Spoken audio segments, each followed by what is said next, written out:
I just wanna break down. After all the time that you kicked me on the way out. Sticks and stones break bones, but your words hurt a different way.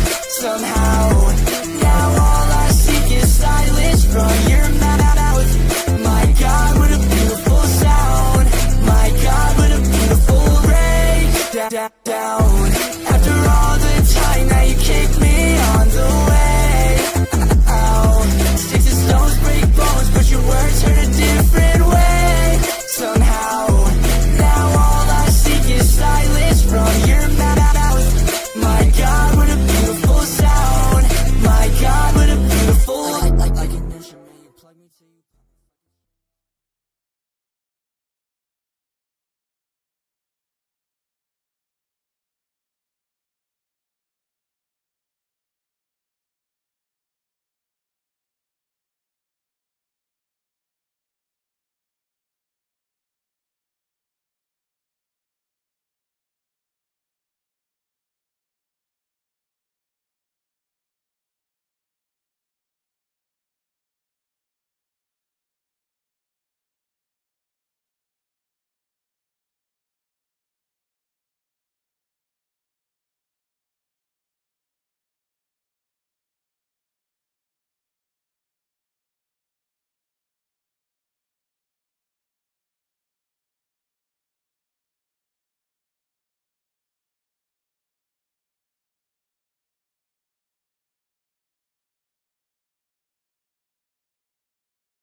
Oh, fuck.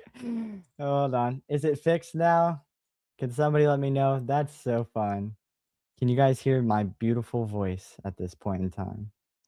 That is rough.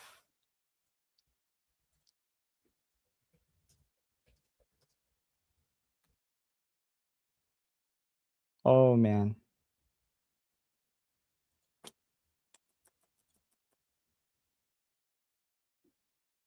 Oh, yep, you guys can hear me now?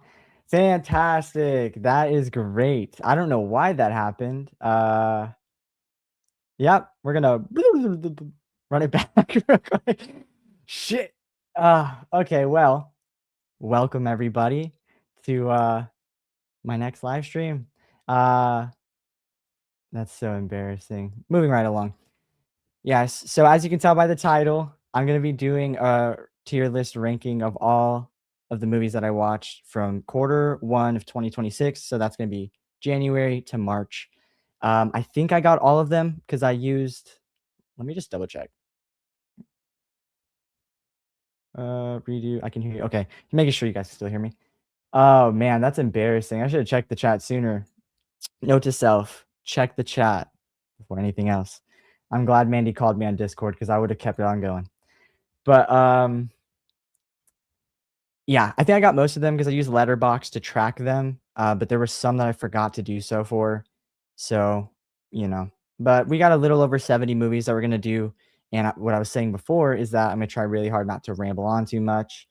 I'm probably gonna rank like 4 or 5 of them at a time, and then check the chat, and then do another 4 or 5, and then check the chat, just so I'm consistently getting some work done. Otherwise, I'll just sit and yap to you guys the entire time. I'm gonna say what's up to the chat, but what I was trying to tell you guys before that, I wanted to direct your attention to the pinned comment. I already left the link to my next stream that I'm gonna be doing on Sunday. And what I was putting up there was this cool little thumbnail I made. I'm gonna be reading a short story called The House of Mr. Cackle. It's a rough cut story. Now, I'm sure that none of you guys know what rough cut is or House of Mr. Cackle, and that's okay. If you're a deep cut fan of Kill the Credits and you've watched some of my older videos, then you might know what it is. But essentially, it's an unreleased proof of concept for a horror film that just got officially announced. They're in pre-production. They're going to be doing a full-length feature. And the proof of concept, or the short film for it, it had its run in the film festival circuit, did really well. And the director had contacted me asking me if I would do a review for it. And so that review is in the description of this video. You can check my review out for it on my channel. I went as in depth as I could. I could only show stills and things that were already on public, or the things that were provided to me that I was allowed to give out to the public. Wait, am I still muted? Hold on. I'm having like anxiety now. Can someone just confirm that I'm being heard one last time, please? Oh, that scared me because now, okay, you're good. Sorry, I scrolled down a little bit and I saw in all caps, Keelan, you're muted. So I was like, wait, am I still muted? But yeah, go check that review out. It's in the description. That'll give you a good idea of what I'm going to be doing on my next stream. But the book, I haven't fully read it, so I'm going to read some of what I've read, and then some of it's going to be read to you guys for the first time. And yeah, they're going to be doing a feature-length film. It's in pre-production now. It's supposed to go into production this year. And allegedly, according to IMDb, David Howard Thornton is supposed to be playing the villain, and Kimberly J. Brown from Halloween Town is supposed to be coming out of retirement to play a character. And if you guys are fans of The Good Doctor, Kayla Cromer, who plays, I've never seen the show, but I know she plays a doctor, an autistic doctor. She's also autistic in real life, so they hired her on to represent that community, and she's in it. She's also in the proof of concept already, so she's for sure confirmed. But a lot of like familiar faces and stuff, so I'm excited to do that Sunday. Make sure you set the reminder for that stream. But now that I've talked and embarrassed myself, I'm going to go ahead and say hi to everybody before we get started, because we have a lot to go over. So, starting off, we have Erica saying, let's fucking go. Raise the roof. How you doing, Erica? Thank you so much. My one and only moderator. Appreciate you being here. We've got Mandy. Always a pleasure to have you, Mandy. Thank you so much for being here. We've got Ray. How you doing, Ray? It's my little clique. My little clicker's here. And we've got Nanette, one of my newest friends of the channel. I appreciate you being here, Nanette. Damn, y'all were trying so hard to let me know. I see that now. Scrolling through. Oh. We've got Brett from Good Real Hunting and my co-host for Chills and Thrills. Love you, Brett. Thank you so much for being here. We've got Ashton. Always a pleasure. He's always there. If you can rely on one person to always be there for you, it's going to be Ashton. And we've got Vicky. How you doing, Vicky? Thank you so much for being here.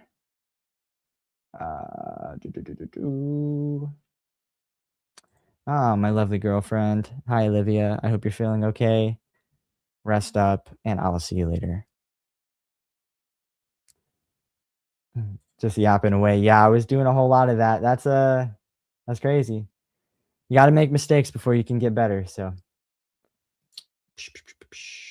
we've got Gory Tiger in the house. How you doing, Gory? Thank you so much for being here.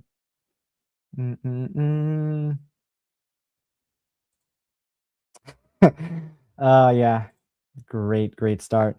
We got Fachi Cinema. Why did I say it like that? Fachi Cinema. How you doing, Fachi? Saying what's going on, brother. Thank you so much for being here. Yeah, I'm gonna start this. I'm gonna get through the hellos and I'll answer that. Make sure I got everybody, every familiar name. We've got sad boy mode. What's up, sad boy mode? I hope you're not feeling too sad, and if you are, I can make you distracted from that for just a little bit. Just a little bit. Uh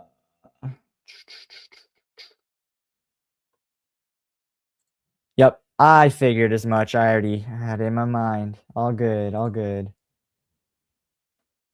Let me make sure I'm not missing anybody. Cool, cool, cool. Okay. Real quick, I'm gonna address a couple of other things and then we'll get started. Net said, "How in the world do you watch 70 movies in 3 months, Keelan?" Well, to be fair, in January, I was sick for like a week, so I was doing nothing but watching movies. I also work very long shifts at work where uh, I can put a movie on with a headphone in and I can like watch while I'm working. So I'm able to do that as well.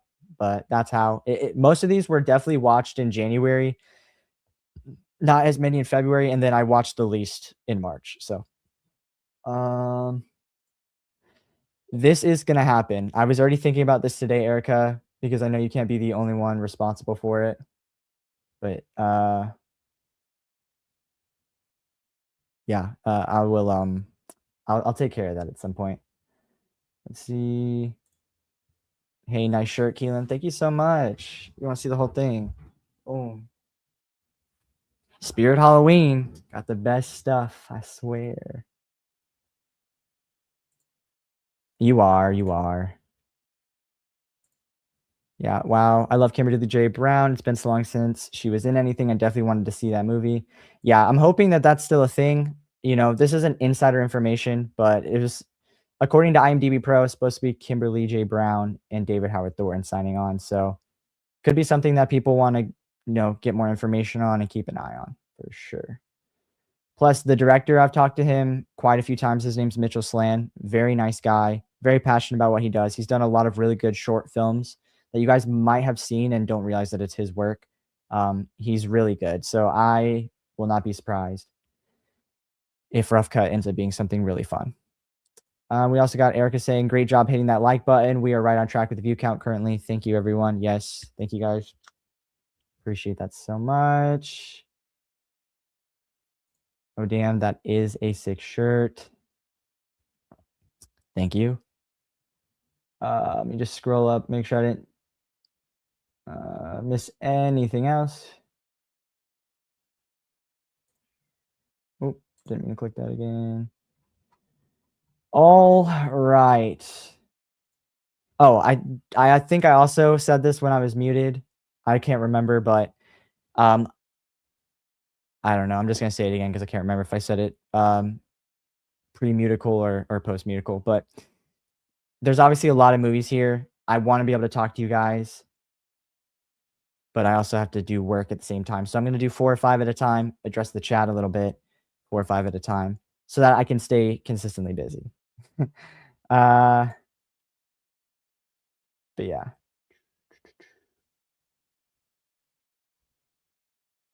Make sure to why is Discord popping right now? Please, out of my ears. All right, whatever. Let's go ahead and move over to the tier list stage real quick. This is the stage I've got working. I probably should have done 6 tiers for the amount of movies that I have, but we're just gonna run with 5. Obviously, starting off, we have the S tier, which is itch the brain just right, because movies just sometimes itch the brain that way. A tier is gonna be Now We're Talking. B tier is It Exists. C tier is Need Me a 12-pack. And D tier is All I Know Is Pain. And I have a sneaking suspicion that Need Me a 12-pack is gonna oh no, I'm sorry. All I Know Is Pain is probably gonna be quite full, but I'm gonna try to be sparing. I am gonna utilize Letterboxd just a little bit to keep my brain on track for where I'm putting these on here, but yeah, I'm just gonna do my best and go for it. They may or may not be actually. You might get lucky this time around, pal. You might get lucky.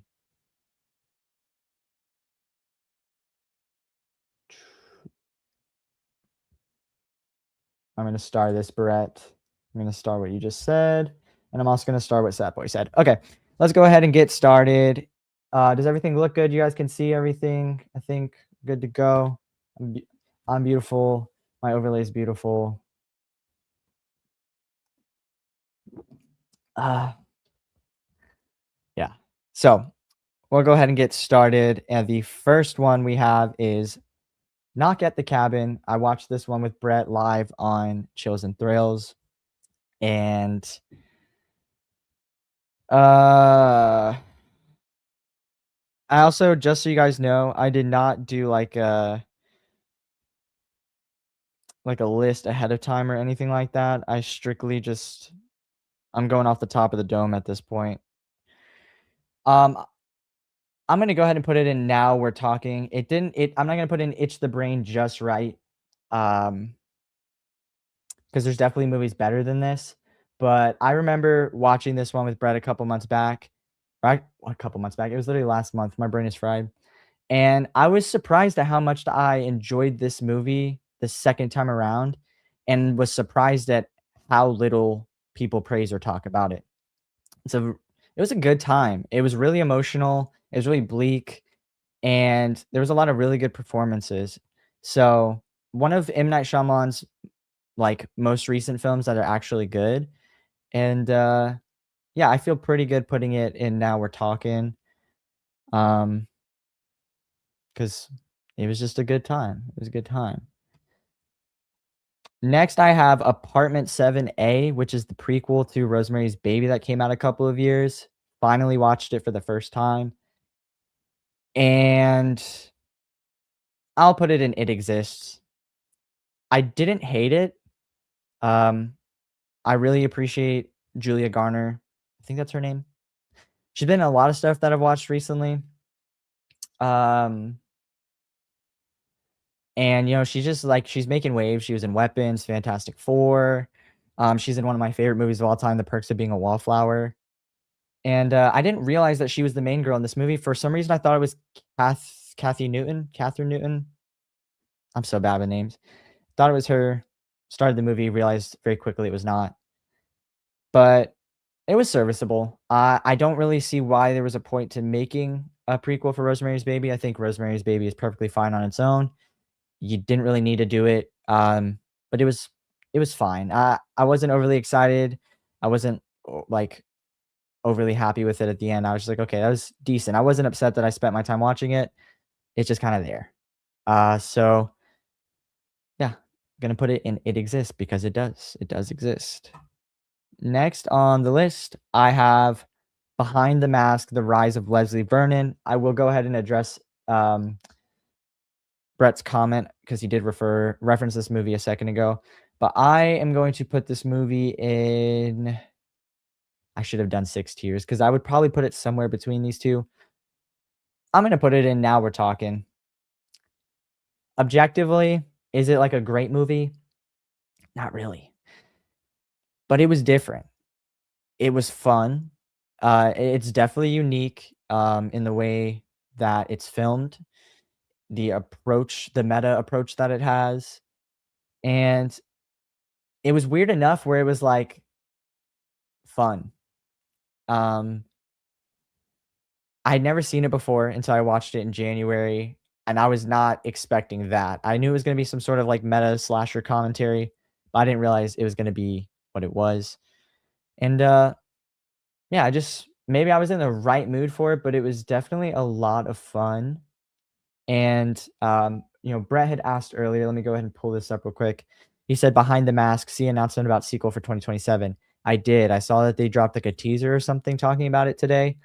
The Return of Leslie Vernon, I think is what it's called, or The Revenge of Leslie Vernon. I'm down for it. I want Robert Englund back. But yeah, I'm down for it. I think it'll be cool. I don't want them to keep doing it, but 1 or 2 of these movies, it's not bad. It's in its own little lane. I'm gonna watch it, and I'm kind of excited, if I'm being honest. I do look forward to it. I think it's gonna be cool.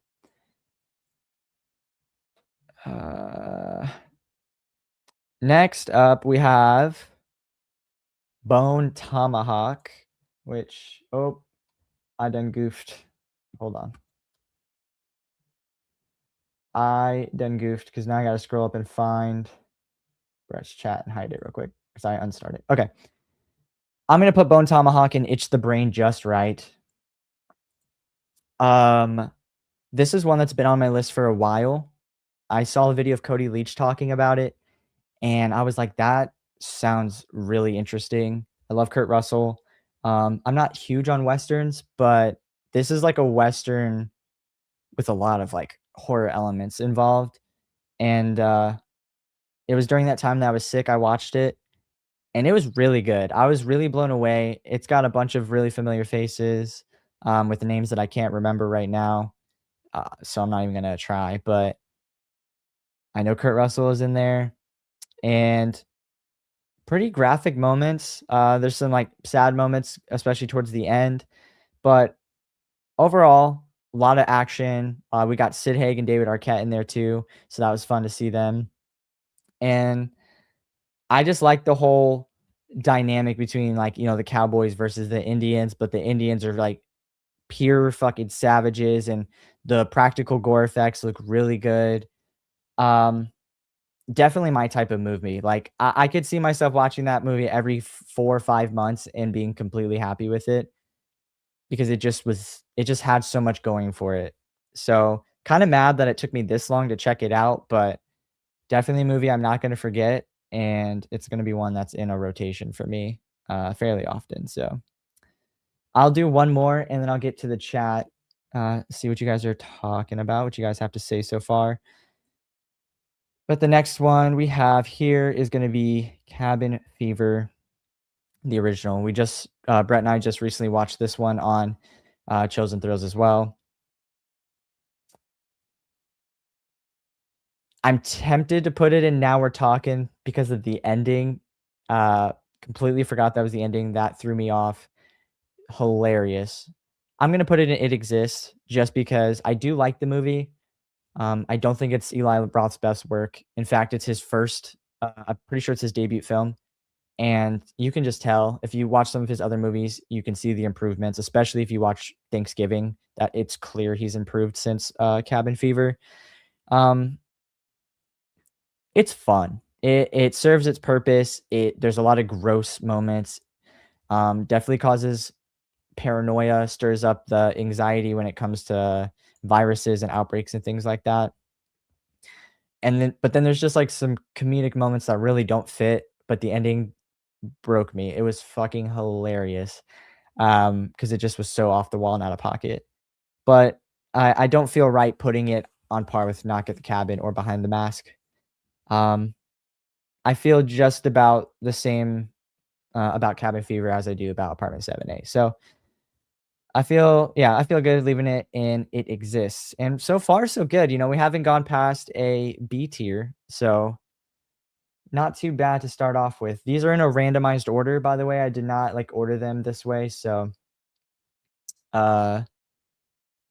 it's going to be interesting as we go along and what movies pop up. But let me go ahead and address the chat a little bit from where I last said anything.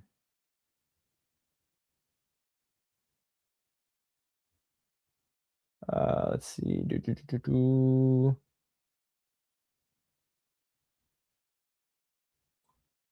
Well, this is the first thing that caught my eye, so we'll start here. I hate both HR and Midsommar. Yes. Midsommar is a acquired taste. I have a lot of appreciation for it, but it's definitely a rough one to watch.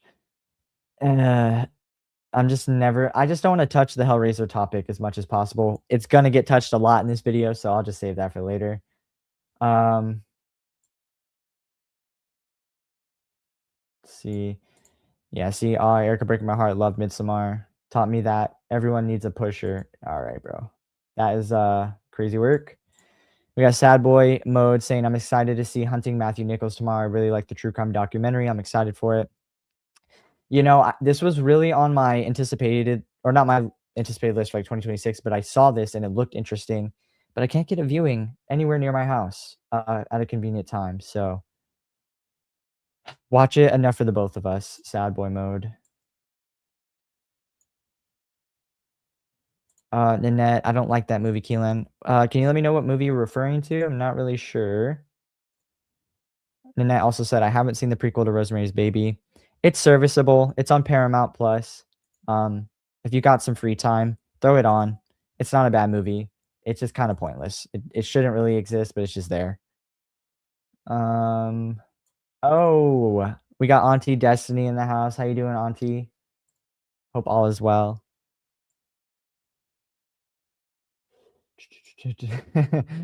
With as much suffering as Erica endured, Pinhead would have been pleased. He probably would have.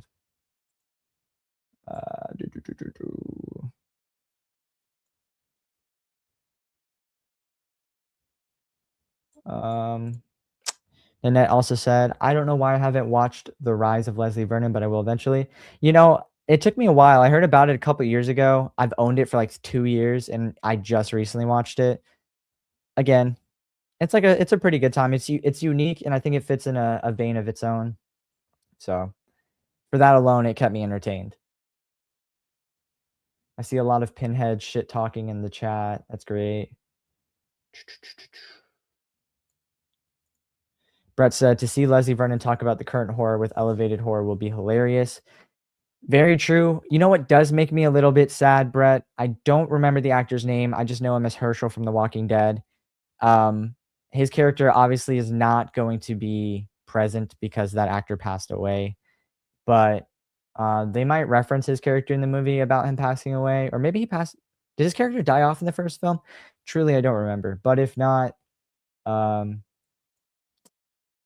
rest in peace, that man. It's gonna be. It's unfortunate we won't be able to see his character return, at least in present. Maybe they'll have like a picture of him or something in it. Ray says Bone Tomahawk in the bottom, please. You're wild for that, Ray. Absolutely not. That movie is right up my alley. I love that movie. Is Death Note 2017 on the list? Funny enough, that movie is not as bad as everyone says it is. Yeah, I see more people talking about Bone Tomahawk. Definitely check it out. Definitely check it out. I'll share with you. Okay, wasn't sure.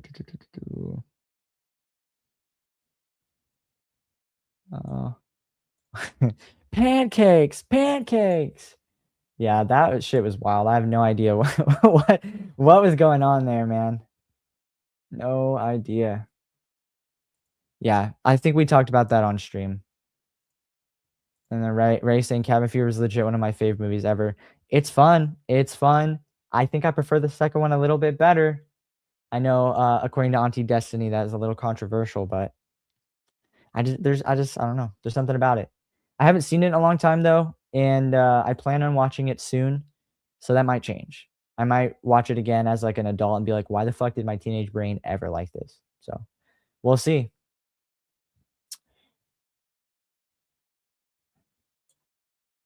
Oh, Knock at the Cabin is the movie I don't like. No, I understand, and that I'm sure for a lot of people, it's not gonna be their cup of tea, but I liked it. So you know what? I will like it enough for the both of us so that it leaves room for you to pick what you do like, and it's all good. Not Auntie right off the bat. Yeah, brother. It's the only way to address you at this point. Mandy, where's your dad? He's around. He's probably watching actually, and he just hasn't said shit in the chat because he's working. But now that I've invoked his name, he'll probably spawn sometime soon. And he says others are mean when it's really him, Des. You know, I really was like nice, and then y'all bludgeoned me over Hellraiser, and that's when I was like, no, all bets are off. I'm taking the ankle weights off. I'm taking the training weights off. That's it. I'm throwing nothing but haymakers. Y'all are getting nothing but my wrath. Ever. It's never ending at this point. Yeah, Scott Wilson. Thank you, Ashton Herschel from The Walking Dead. Good man. We should send him a custom spoon, Erica, since he likes to stir the pot. Yeah, I'm like the absolute biggest pot stirrer around. Keep this energy away from here. Don't invoke any of that shit over here, please. I don't want it. Destiny says, well, you also love Black Christmas 2019. I sure do. It's just something about those Diva Cups, man. Really makes me want to take a shot.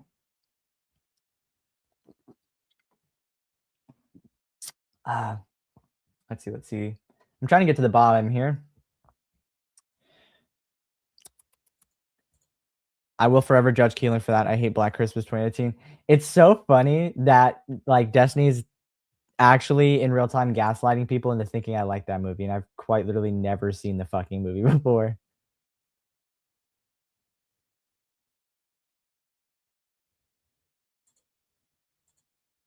I have a feeling I'm about to be jumped on, so if I stop talking, is there an animal involved in this? Is there like a cat that's just chilling, but it looks like it's gonna pounce on you? Or should we call 911 or emergency services? Do let us know, Nanette. Be safe. Whatever you do. You actually like Black Christmas 2019. I thought you were being punked. Yeah, no. Destiny is using her number one ability and her only talent in life and gaslighting the masses. Yeah, that's it.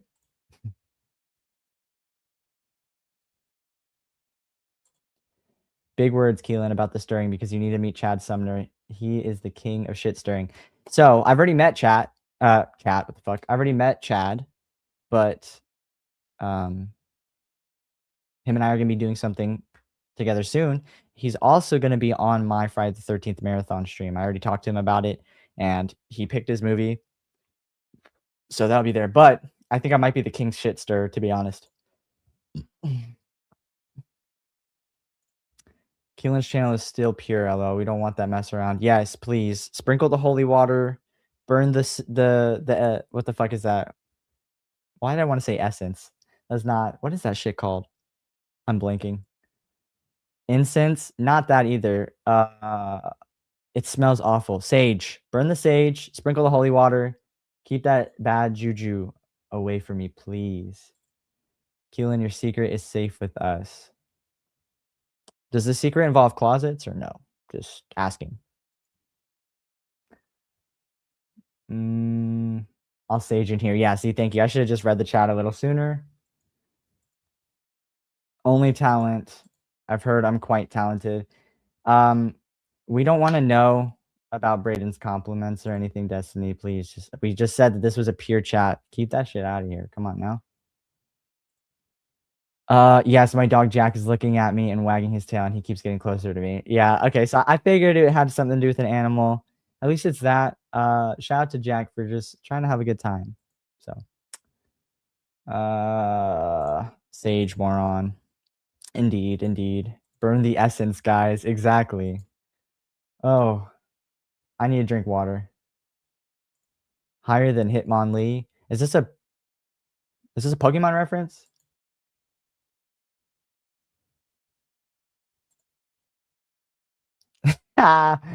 Next. Exactly. Next. And then Erica says, it's now forever. Burn the essence. Yes. Burns the essence. That I should not have said, I should not have done that. What is wrong with me? Oh gosh. I'm gonna carry on now. Burn the essence is going on his Relart card. Exactly. Oh, did I miss something? Sorry, Brett. High jump kick from what I heard from Legends. Okay, I see what you're saying now. Cool. Oh man, I shouldn't have done that. But let's move right along to the next the next part of the tier list. Let's go ahead and get started. Y'all are fucking killing me. All right. Next up, we've got Candyman Farewell to the Flesh. I think this is the second one.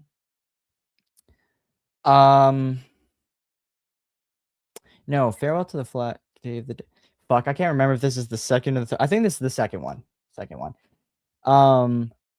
I'm gonna put this one in Need Me a 12-pack. I fell asleep a couple of times trying to watch it. It was my first time watching the Candyman franchise. I'd seen the first one in bits and pieces when I was growing up, but never in totality, never any of the other ones. So coming off the coattails of the first one and then watching that one, I was like, how did the quality drop so fast? It was upsetting.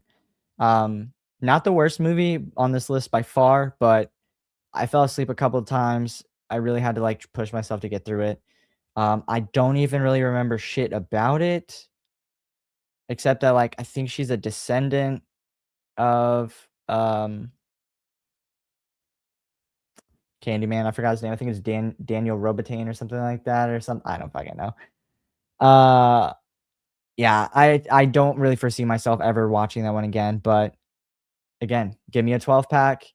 We might just have a watch party on our hands where I can laugh about it. So next I've got the 2021 requel, Candyman. This one, I'm gonna put it in It Exists. I really do wish I would have put a 6th tier in here because it probably would have been somewhere a little bit more in the middle of Now We're Talking and It Exists, but just wasn't enough horror to me. I do like how they built off of the lore from the original, and I liked a lot of the things that they were doing. This one just felt a little more psychological and a little less slasher to me, and I don't know, it just didn't work for me as well. Still a really good movie. I could see myself rewatching this one at least once a year maybe. But yeah, definitely the best sequel of the 3 sequels. But nothing to really write home about, in my opinion. Next up, we have Candyman: Day of the Dead, which is the 3rd one. This one definitely has to go in All I Know Is Pain. I fell asleep way, way too many times in this movie. This is like TV quality film. There's some incest going on, I think, in this one. Towards the end, started to feel that way. And I just didn't really like where they went with like the mythical stuff and like the lore and like they were making way too many rules for like being on the 3rd installment of the franchise. I just wasn't feeling it. I was searching for something that looked something close to the original and just never got there. The closest was the 2021 requel, but yeah, I was not feeling it. When I finally got through it, I was so happy. I probably will never rewatch that one again. So, next up, we've got the original Candyman. This one is going right up at the top. Itch the brain just right. There's something about this movie. There's a grit. There's like a tangible warmth that I feel when I was watching it. And I like the urban setting. I like the just watching the main girl. I forgot her name now, but the main girl in the movie, watching her fucking life kind of just like fall apart. And she low key, like, I wouldn't say she deserves it, but she's definitely like, trying to take advantage of, a low income area and people's lifestyle. And she's trying to kind of like make her career off of it and sticking her nose in places that it doesn't belong. She fucked around and found out. But I like the ending. I like how it's everything kind of just comes full circle. She gets her revenge on her piece of shit husband. And but yeah, I don't know. Tony Todd, obviously legendary. I don't know. I really like this movie. I remember watching it and I was like, why did it take me so long to finish that film or sit and watch it to completion? Kind of kicking myself in the butt. I don't know if I could name another movie that gave me the same sensation this one did. There's just something about it that I don't know. It's like there was something like homey about it, like familiar. I don't know. I don't know what it is. I don't know why, but that's just the sensation I got. And it's by far the best version of Candyman that we get. So I wish we could have got another Candyman with Tony Todd in it before his unfortunate passing. I know we get a little bit of him, I think, in the requel, but it just wasn't the same. So definitely putting Candyman up in the S tier. Itch the brain Oh my god. Just right. I don't know what just happened there. That was weird. Oh my god. Okay. Next up, we have Day of the Dead 2 Contagium. I'd be surprised if any of you have ever watched this fucking movie. All I Know Is Pain, going straight up into All I Know Is Pain. That movie is atrocious. Now, to be fair, it's not an official sequel. There's a lot of rights issues with the Night of the Living Dead franchise. So, I don't know, these people made this movie and called it Day of the Dead 2 and marketed it as a sequel, but it's technically not an official sequel. They just kind of wrote off the name. Movie is dog shit. It really is. I was so mad when I finished it. Nothing really made sense. There was no payoff. So low budget. I was also binge watching the entire franchise, like Return of the Living Dead, Night of the Living Dead, all of the remakes. I was watching all of that shit. So by the time I got to this one, I had already watched like 18 zombie movies. That might have had an effect on me, but I don't care. I don't see in any world me sitting down and enjoying this movie. It was terrible. Um, I will never, unless I make somebody else watch it with me and we can laugh about it, I will never watch this shit again. Ever. Next up, we have Day of the Dead. I think this is the 2008 remake with Nick Cannon.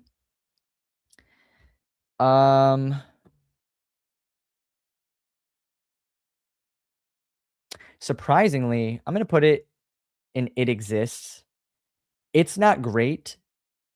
There are some fun things in it. Nick Cannon is actually kind of funny, and he doesn't do a terrible job acting. It was one of the more enjoyable ones. They definitely ramp up the zombie energy and the chaos. Terrible effects, not a great budget. But it was decent enough where of all those movies I was watching at the time, I remember having some of the most enjoyment from this one. Not quite need me a 12 pack because I could probably get through it again without needing one, but it exists. I watched it and it's out there if you ever want to try it out for yourself. This next one, on the other hand, Day of the Dead Bloodline, if that's any indicator of how this is going to be ranked. This movie, I literally restarted it 9 times because I just could not finish it. Still not as bad as Day of the Dead 2 Contagium, so I'm going to put it in Need Me a 12 pack. Not terrible quality, just not really interesting. There was already another remake done 10 years prior. You have the OG out there. A lot of people love that one too. I just, by the end of it, I kind of think I was just burnt out of the franchise, to be fair, but also I just didn't really care for what was going on. There was nothing new or interesting. It just, I don't know. I don't know why people keep trying to remake these movies. Do something different. Or if you're gonna do it like fucking Zack Snyder did with Dawn of the Dead. Which that's not in this list because of all these movies, that's the one I didn't watch because I've already seen it multiple times. So I probably should have washed my palate with that movie by the end of it. But yeah, I'm gonna put Day of the Dead Bloodline in Need Me a 12 pack. It wasn't the worst of the worst, but I don't know. Stop remaking those movies if you're out there and you're listening. I know my opinion doesn't fucking matter, but and I'll go ahead and do one more, and then I'll get back to some of the chats. I see some new names in there I want to go and say hi to. We are gonna what was this? Yeah, this is George Romero's Day of the Dead. This is the original. It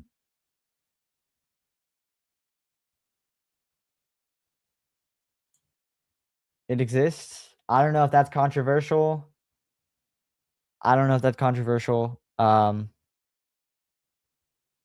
Actually, I'm sorry. Let me stall for 1 second. Let me check something. I have only so much mental real estate to keep things in my brain. Let me see where I put Day of the Dead. You know what? Yeah, we're gonna put it in Now We're Talking because now that I remember correctly, it was Dawn of the Dead, the original Dawn of the Dead, which I'll get to, that I was not quite fond of. But Day of the Dead was one that I was like, okay, there's actually some shit going on here. It was a little more enjoyable. I like some of these movies, but I don't know. I think Romero peaked with Night of the Living Dead, and the rest of these are just like I just can't really connect to them. But it was one of the ones out of the entire franchise when I was binge watching all of them that stuck out to me the most. And to be fair, I can't remember too much about it at this point, but I do know based off Letterboxd, I gave it a 3.5 stars. So now we're talking. I think that's fair. I don't want to put it with the same as Day of the Dead remake. So um yeah, I'm gonna go ahead and address the chat real quick and see what else we got going on here, and then I'll get back to it. Keep on stomping the pavement. Let's see. Yep, I'm getting memed as we speak. Thank you for the footage, Keelan. Just wait. Shit. Okay, let's see. Nanette said, I enjoyed Candyman, Farewell to the Flesh, and yes, it's the second movie. Okay. Well, this is why I love horror though, is because like, you know, you like movies that I don't, and I probably like movies that you don't. I don't mind talking about them. There are things about these movies that I see, I can understand why somebody would enjoy them. Moving myself to the big screen real quick. I don't know. I couldn't get with it. I wasn't feeling it. And none of them touched the greatness of the first one. So I was yearning and looking for what I found from the first one in the sequels, and I just never got it. Yeah, enough of the incest. Yeah, dude, it's becoming a running theme on this channel. I don't know what's going on. Don't know what's going on. Hey, we got Chester. How you doing, Chester? Thank you so much for being here. It's always a pleasure, my friend. Ooh, Mandy said, I remember watching OG Candyman at a sleepover. Did you guys stand in front of the mirror afterwards and say Candyman's name? I know I sure would not have, because mama raised a bitch. Yep, so Helen, that was her name. Thank you, Destiny. I have peanut brain, so. Ashton says, I love the first Candyman. Hate I was so late to the party on that one. Same boat as you, my friend, for real. I don't know what this was in reference to. Did I say something funny? I have no idea. Yeah, first Candyman's great. Tony Todd, best performance, no doubt. For real. The sound meme. Still have no idea what's going on here. Nanette says, I've never seen the movie. My friend said that it was horrible and I was wasting my time watching it. I'm talking about the movie that's the Day of the Dead sequel. It's serviceable. I mean, if you've got nothing better to do and you just want to throw on like an action-packed zombie movie, give it a shot. You know, it's not the worst. Yeah, it's not the worst.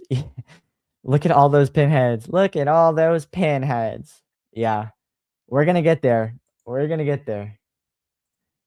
Nick Cannon's hilarious. Yes, and he actually did not do too bad of a job in that Day of the Dead remake. I'll tell you that. I also have not seen the remake of Day of the Dead. I like the original. The original two. I like the original too much to watch the remake. Fair enough. The original, there was really no need to do a remake unless like give Zack Snyder the IP and let him redo it. That's fine. I liked his Dawn of the Dead a lot. Oh, and we've got Leanna. How you doing, Leanna? Thank you so much. You've been frequenting my channel a lot more recently, and I just want to give you a warm welcome. Say thank you for giving me some of your time. I appreciate it. I'm slowly fishing everybody. Oh wait, it's this way. Fishing everybody over here, trying to do bring some pizzazz and something different to the YouTube corner. Yeah, I prefer the Zack Snyder Dawn of the Dead remake. Yeah. Very good, very good. Did Keelan get to sing happy birthday to you yet? His birthday's not till the 18th, right? Please don't tell me I missed his birthday. Brettman has a birthday month. Well, to be fair, because Brett keeps changing the dates around on me and shit, we haven't been able to stream together since April started. That's on him. That's not on me.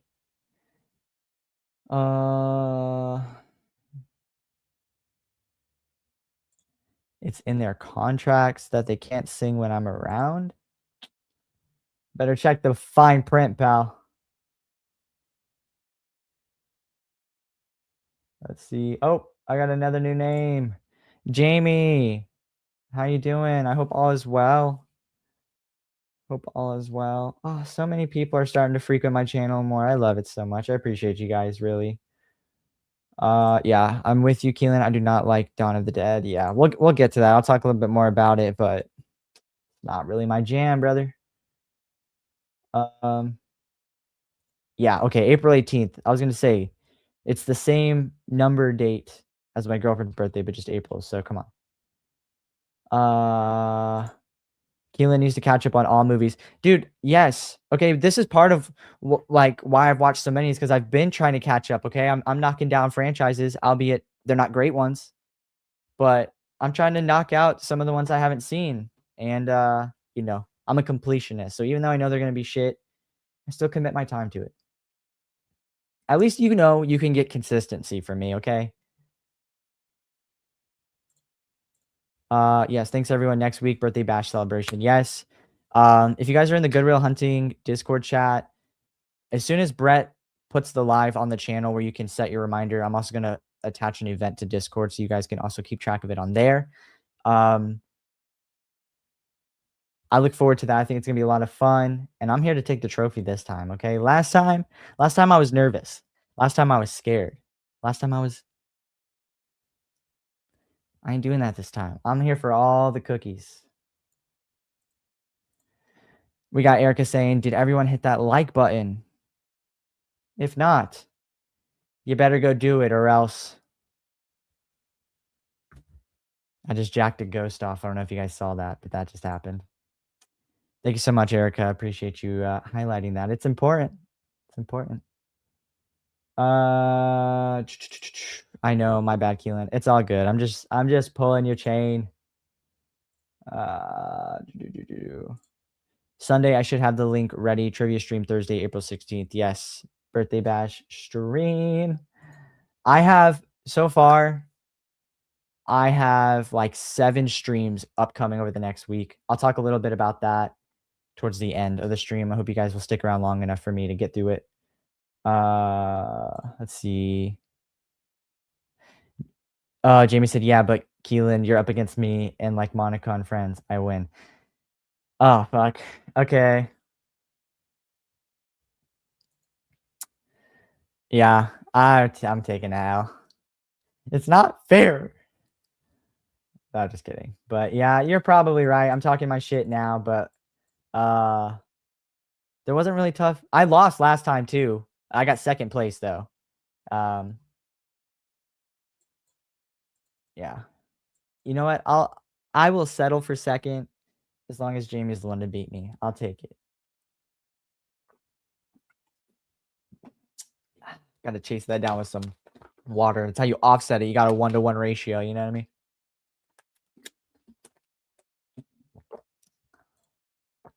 You're not joking, Jamie, but it's okay. Talk your shit. You're the one who went to the theater every weekend. You're the one who spent the money. You're the one who gave hours to the cinema. Talk your shit, Jamie. It's all good.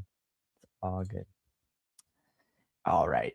Let me just scroll through one more time, make sure I didn't miss anything. Since we're on the topic of Brett's birthday as well, we do have the Jurassic Park live stream already set on the Chosen Thrills YouTube channel.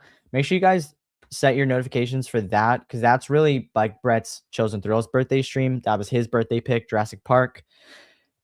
I've never seen it before, so it's gonna be my first time watching it. Yeah, and come spend some time with Brett for his birthday. It's gonna be a lot of fun. But yep, I'm caught up now. Let me go ahead and switch back to my tier list. And let's carry right along where I'm at. I'm at an hour and I've still got all these to get through. Fuck. All right, time to speed run a little bit. Let's get ahead of here. We got Diary of the Dead. I really am not big on found footage. I'm gonna go ahead and put in All I Know Is Pain. Not as bad as Contagion, but I just wasn't a fan of it. I thought it, okay, it's a developing franchise. They're trying something new. Go ahead, try. George Romero tried his hand at the found footage genre. Not really my cup of tea. Um, yeah, not his best work. Actually, I think I might have missed one of oh, never mind, I see it. Okay, we're good. Yeah, definitely not his best work. Just not I just wasn't big on it, to be honest. Next up, we've got the original Dawn of the Dead.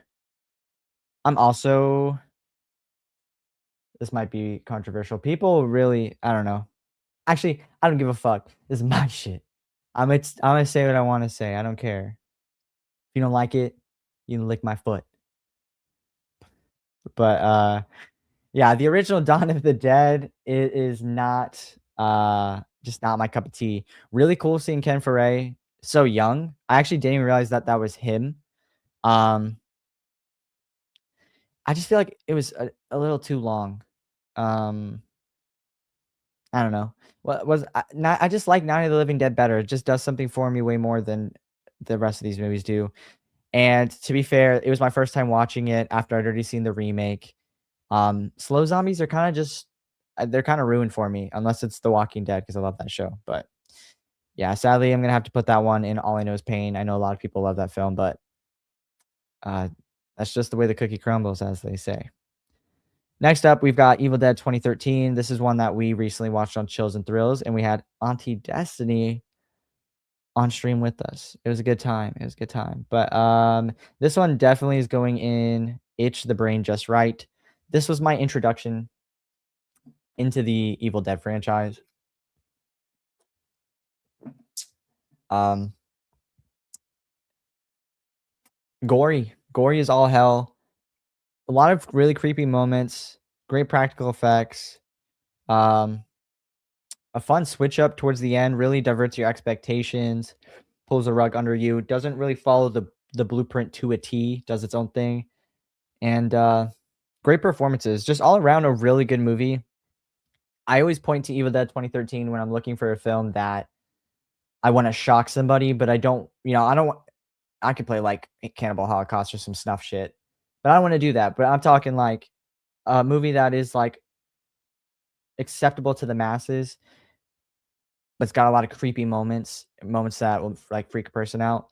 I always turn to Evil Dead 2013 as a good option, because it's just got a lot of that going on, so it's the brain just right. Every time I watch that movie, I just always have fun with it. This one, on the other hand and look, this is all subjective, right? This is not objective because movies are never objective, and this is just my opinion. Oh, the original The Evil Dead is going in. It exists. I would take Evil Dead or Evil Dead Part 2 over the original Evil Dead. I just think, there's just a little bit more going on there for me. I don't like the slapstick comedy as much, but if I had to I don't wanna watch these movies back to back because I feel like I'm watching the same movie over again, which is, like, some differences, obviously. So if I had to go in for one of them, I'm gonna probably pick the second one. Although, this most recent watch on Chills and Thrills when we watched this, um, I liked it better than the first time I watched it, I will say that. But, yeah, I understand why a lot of people love this film. Sam Raimi, Bruce Campbell, they worked their young and magic back then, and, I understand why it's a classic and why a lot of people love it, but I don't know, I like some of the other ones just a little bit better, so moving along, even though the next one is From Dusk Till Dawn 2, I'm gonna go ahead and just do them in order just because it makes it a little bit easier for me. I'm going with From Dusk Till Dawn, the original. This franchise was another new franchise for me, hadn't seen it before. Um, mm,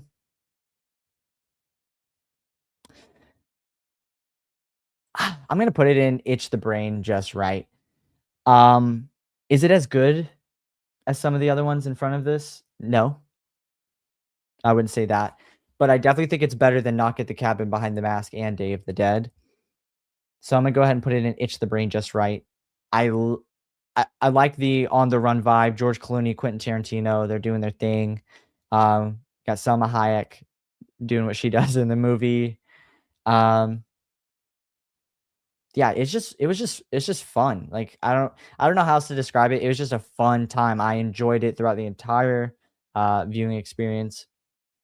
Um, the way that shit hits the fan towards the end and all hell breaks loose. And then you see like the back end of the bar at the end where it's like this Aztec temple. I thought that was really cool. Just a good like I don't want to call it a western, but it's like a I don't know. Um Bonnie and Clyde style natural born killers meets vampires kind of deal. So yeah, I had a lot of fun with it. Good time. Dusk Till Dawn 2. I can't remember. What is it? Texas Blood Money? Is that what it's called? Ah, that one's gonna go in It Exists. I didn't like it as much as the first one. Still pretty decent. Did a little things differently, but it kind of the same way as Candyman franchise. The first one is really good, and then the sequels they drop fast in quality, which is surprising. Um, but yeah, I can't really tell you much about it. I don't remember a whole lot, but I like the original far more than the rest of them. So Dust Till Dawn is gonna go in It Exists. Or I'm sorry, From Dusk Till Dawn 2 is gonna be in It Exists. But looking at some of the movies ahead of it, I'm tempted to move it down one, but I know for a fact the next one is gonna go in Need Me a 12 pack, and I don't think 2 is as bad as 3, so I'm not gonna do that. But as I said, From Dusk Till Dawn 3, I can't read that subtitle. It's way too fucking small. Um, Need Me a 12 pack. There was really nothing about this movie that I enjoyed, aside from, like, the Western vibe. Um, yeah, just the first one just did it the best, the second one did it better than the third one, and by the time I was at the third one, I was like, "Alright, let me just get through this one so I can say I finished it." I don't remember too much about it aside from, like, the Western aspect, and, I feel like I remember there being some goofy shit that I was like, "This just doesn't feel right anymore." So, yeah, From Dusk Till Dawn is gonna go in the Need Me a 12 pack. Next up, we have Adam Green's Frozen. This is another Chills and Thrills watch that Brett and I did in January, I believe. Um, I'm gonna go ahead and put it in now we're am I? Yeah, I'm gonna go ahead and put it in now we're talking. It's a good, cold isolation film, with multiple aspects, that cause paranoia. You know, you got the nature, like the weather, the cold, frostbite, um, animals, things like that. You also have bad decisions that cost the characters probably far worse than anything else in the movie. Um, you get a little cameo from Kane Hodder. Yeah, it's a pretty good movie. You know, I think um when it comes to isolation horror films and things of that nature, Frozen's probably one of the best ones. So I had a good time watching it with Brett. And whenever it's wintertime and you're looking for, or it's just cold out or something, you're stuck inside, maybe it's bad weather, snowed in, that kind of stuff. I definitely would recommend throwing Frozen on. It's gonna fit the vibe just right. So let me go ahead and address some of the chats real quick. I was trying to make this like a 2-hour stream, but I don't know. I might need to speed it up or I might need to go a little longer than that. But I'm trying not to take up too much of y'all's time and be greedy. Let's see. Let's see.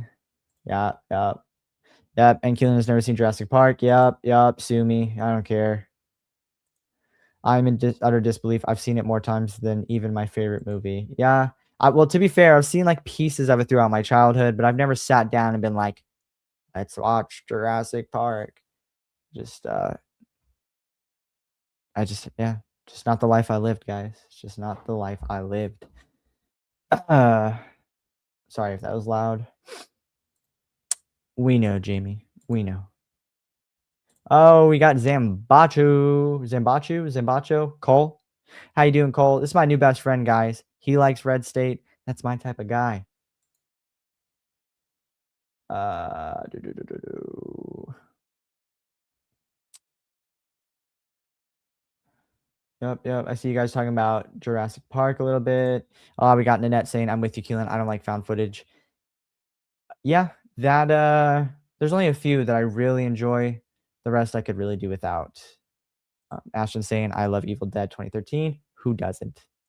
Saw Evil Dead 2013 like 5 times in theaters, so dang good. I wish I had that experience. I did not.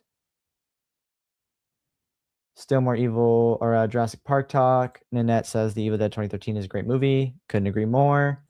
Mandy also saying Evil Dead 2013 was epic in theaters. Yes. Zimbachu saying, I'm an Army of Darkness guy. Are you Army of Darkness? Oh, we're talking about Evil Dead. That's actually the only Evil Dead movie I have not seen. So that's on my list to take care of, but I haven't seen it. Because I heard that it's even like more slapstick comedy than Evil Dead Part 2. So yeah, we got Jamie saying the Evil Dead OG is Now We're Talking for me. Nope, completely understand. I said it a few times. I really should have put a extra tier between Now We're Talking and It Exists, because I do feel like I could have probably fit some movies in between there. The Evil Dead OG would have been there. I'm just not smart enough, and I didn't think ahead of time. So let's see. From the original trilogy of the Evil Dead, the second one I like better than the first. Yeah, I'm kind of there with you as well. Erica's saying, I see pincushion movies. LMAO, they're creeping up. Yes, they are. Mandy says, I haven't seen any of the Dusk Till Dawn movies, I don't think. I would love to do a From Dusk Till Dawn and Sinners double feature at some point. Though I just feel like those movies as a double feature would pair together well. Yeah, be a good time. But maybe I'll save that for like maybe Brett and I do like a vampire thing on Chills and Thrills or something. Or I don't know, because we're kind of filled up, but maybe could be fun. Brett calling me by my government name. It's Ray Star. Yeah. That's funny. Is somebody that loves vampire movies? As somebody that loves vampire movies, I love all 3 of the From Dusk Till Dawn films. Again, Nanette, I love that so much for you. Love the 2 sequels for the both of us, please, because I just don't have it in my heart to give it. We got Cole saying, dude, I was an Evil Dead fan before I even knew what Evil Dead was. They used to play Army of Darkness all the time on Sci-Fi, and honestly had no clue about it being a part of anything. You know what's really funny is I feel like I've heard the same exact story from like 6 or 7 people. That just like seems to be the running theme, that people don't realize that Army of Darkness is an Evil Dead movie because it doesn't have Evil Dead in the title. But it's just not one I've seen yet, so yeah. Sauce it up, Jamie. You don't gotta behave here. We're no holds barred here. There are no limitations.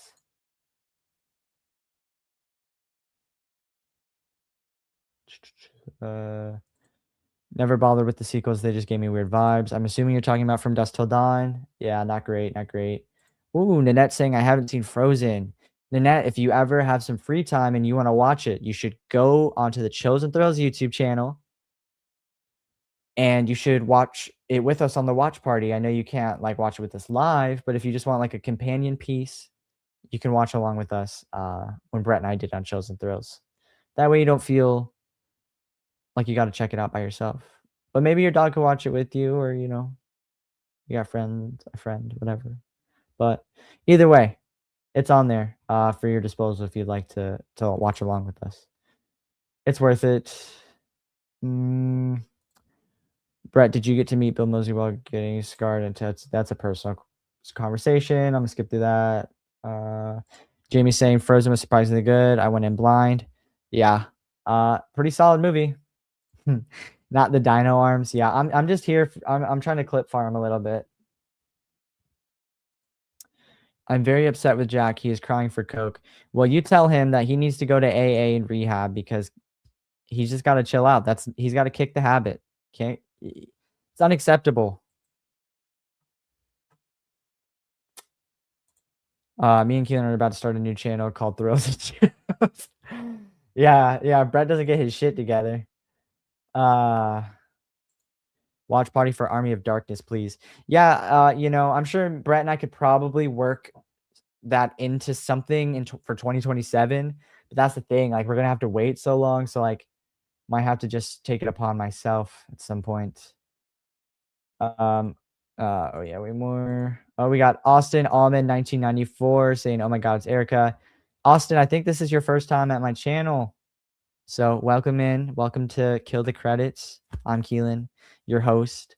We do a lot of things over here. Some things I can't say on stream, but yeah, thank you so much for being here, and I hope I can keep you around for a while. Also saying I love Army of Darkness. Yeah, I hear that from a lot of people. I gotta do my due diligence, guys. I'm really cosplaying as a horror fan at this point, but let's see what. Oh, everyone's saying yes to the idea of the double feature with From Dusk Till Dawn and Sinners, and then it'd be like 4 hours. That's okay, dude. If to be honest, if I could stream every day, I would do it. I like being on here. I like talking to you guys. I'm a yapper if you can't fucking tell, so I can go for days. Also, Cole, you may not know this. 4 hours is nothing. I'm working on a 24-hour stream for November. I'm gonna be marathoning the entire Friday the 13th franchise. I'm mapping out my schedule and getting all of that worked out, but like I'm so prepared for that. It is gonna be split up between 3 streams, and there'll be 10 to 15 minute intermissions between each movie. But I'm basically gonna be live for 24 hours straight. So I'm prepared. 4 hours is nothing in the grand scheme. It's a drop in a bucket. Nanette, I definitely will. Keelan, great. Love that. Love that. Keelan band. What did I do? What did I do? How do these people know me? Help. I don't know. I feel like I should know you now that everyone else does. But maybe they can fill me in. Maybe I'm filled in by the end of it. We watch you when you sleep at night. Very interesting. Yeah, Jack wouldn't do that. Wow, sorry to hear that. Clip farm, I made gifts. Yeah, I know. That's like, yeah, it's a little past your generation. I know, it's okay. I'd be down for a double feature picture show this evening. Yeah, I don't know about that one. I've got boyfriend duties after this. Sorry. You think that I can get him into rehab because he's addicted to soda? Okay, Keelan.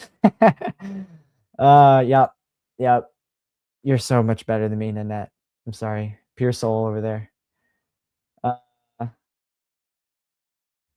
Picture show. Is there something I'm missing? Actually, it might be a fucktard. My first date ever was while watching Army of Darkness with my ex. Awesome. Love that. Cole says do it. Yeah, give us a heads up so we can join the stream. For sure, yeah. I'm trying to be a lot more he's talking about for the 24-hour stream. Yeah, dude, there's gonna be some promotion going on for that. That's not till November, and I've already got like a schedule. I'm putting a lot of work into that. It's gonna be like the biggest project on my channel so far. And I'm definitely trying to make it fun and organized and clean. So should be good. And there's some of those some of those sequels in Friday the 13th that I've yet to watch. So it'd be a first watch for some of them. Banned for 6-7. You can't ban me, Erica. Brett says I'm here just stream hopping. I'll keep my comments to myself, actually. The fuck you say to me, Keelan? I actually have no idea. I don't even remember what I said 2 minutes ago at this point. I'm talking Jack wouldn't watch Froze with me. I thought that's what you were talking about. Yeah, well, maybe get him some, maybe, I don't know, put some peanut butter in a bowl and he'll sit and lick it for a while. I don't know. How dare he speak to his stepmother that way? Too bad my dad's not in the chat. It'd be funny. Oh my God, Erica's step. Oh, you talking about the generation thing? I must be ancient then. Ladies, I'm kidding. Relax. I'm sorry. You guys, no, on a serious note, all jokes aside, you guys carry so much wisdom. I know that sounds like I'm joking, but I'm really not. I like tons of wisdom. it brings a lot of comfort. So I love it. I love having you guys around for real. Yeah, some nerve. I have all the nerves. Can't you tell? Let's see. Cole, personally, I want like a Guerrilla Horror Awards Halloween movie marathon or something, and all the presenters can somehow be streaming for like a week straight. Dude, that would be insane, but that is some unhinged shit that I would be willing to sign up for. I'm willing to cross all the lines, do it all, okay? I like the absurd ideas. I like doing some fun shit. Plus, I'm trying to do it now, you know? I have a job, I have a girlfriend, but I'm not married. I don't have any kids yet. So I gotta do this shit while I'm still young and I've got some time. Because I know once I have that going, it's gonna be a lot harder for me to just do whatever I want to do. Austin, LOL, he's gonna get back to the ranking soon. Oh wait. Oh. I cannot believe they sacrificed Olaf to the Whigs after his twigs for Trump. Yeah, that is so fucking hilarious. It really is insane. That part of the movie is crazy. New here, so favorite movie kills. You know, I might have to just save that for a video in its own, Austin. But if I do, make sure you hit the subscribe button. You get notified for when I go live to do that. Because I definitely want to try to stay on track. I'm trying to get to I'm at the bottom of the chat now, so I'm gonna go back to the ranking. I've still got many to go, but definitely a good idea, Austin, and I will follow up on that with maybe a full stream or a video or something. Oh wait, I'm leaving. I quit the disrespect. Redeemed by calling us ladies and wise. Carry on. Thank you, Miss Jamie. Appreciate you. Not necessarily everyone on all the time, but y'all can split it up. Yep, fair enough. Fair enough. And then, oh yes, Austin says yay sub. Thank you so much, Austin. Quinn just subscribed to you, Killen. Oh, Quinn just subscribed to you, Killen. Tell Quinn that I said thank you so much. I'm creeping up on 300 subs, guys. I think I hit 200 like 2 months ago. So I was at like 150 when I started uploading consistently back in September. I think I hit 200 shortly after that, or like a couple months after that, and now I'm coming up on 300. So really sick. I'm starting to try to like come up with ideas for a 300 sub live stream. Maybe that can be a poll I'll do, or I don't know. We can talk about it on like another stream, just where we chat up about random shit. We can talk about ideas and stuff. Maybe it's something you guys want to see me do. Last thing I'll address, and I'll get back to the ranking. Basically, somehow do a horror channel, YouTube 13 Nights of Halloween or something of that nature. That sounds like so much fun, but you would have to find like a very particular set of people who would be willing to commit to that. I definitely would be one of those people, but share to friends, hand out flyers, put up QR codes, put them in cars at Walmart, or carts at Walmart. I'm actually been thinking about getting some decals for my car. But yeah, that could be fun. Oh yeah, for sure. Okay, cool. I think I addressed pretty much everything. Let's go ahead and get back to the ranking. We got 14 people in here, and I don't want to lose their attention because that's what they're here for. So let's go ahead and get back to that real quick. Next up on my list, we have a new watch that I just recently watched with Brett on Chosen Thrills. That's what's so good about Chosen Thrills. It does force me to watch a lot of movies that I've not seen. This is Heart Eyes. I'm definitely going to put this one in Now We're Talking. I had a lot of fun with this movie. More than I thought I was going to. And I'm excited for Heart Eyes 2. I'm glad that we're getting another sequel. Some pretty good kills, fun little twist at the end. You know, they stole like the Scream thing, but I like slashers. So anytime we can, especially holiday themed slashers. So anytime we can get another good one, get some sequels running and popping, I look forward to that.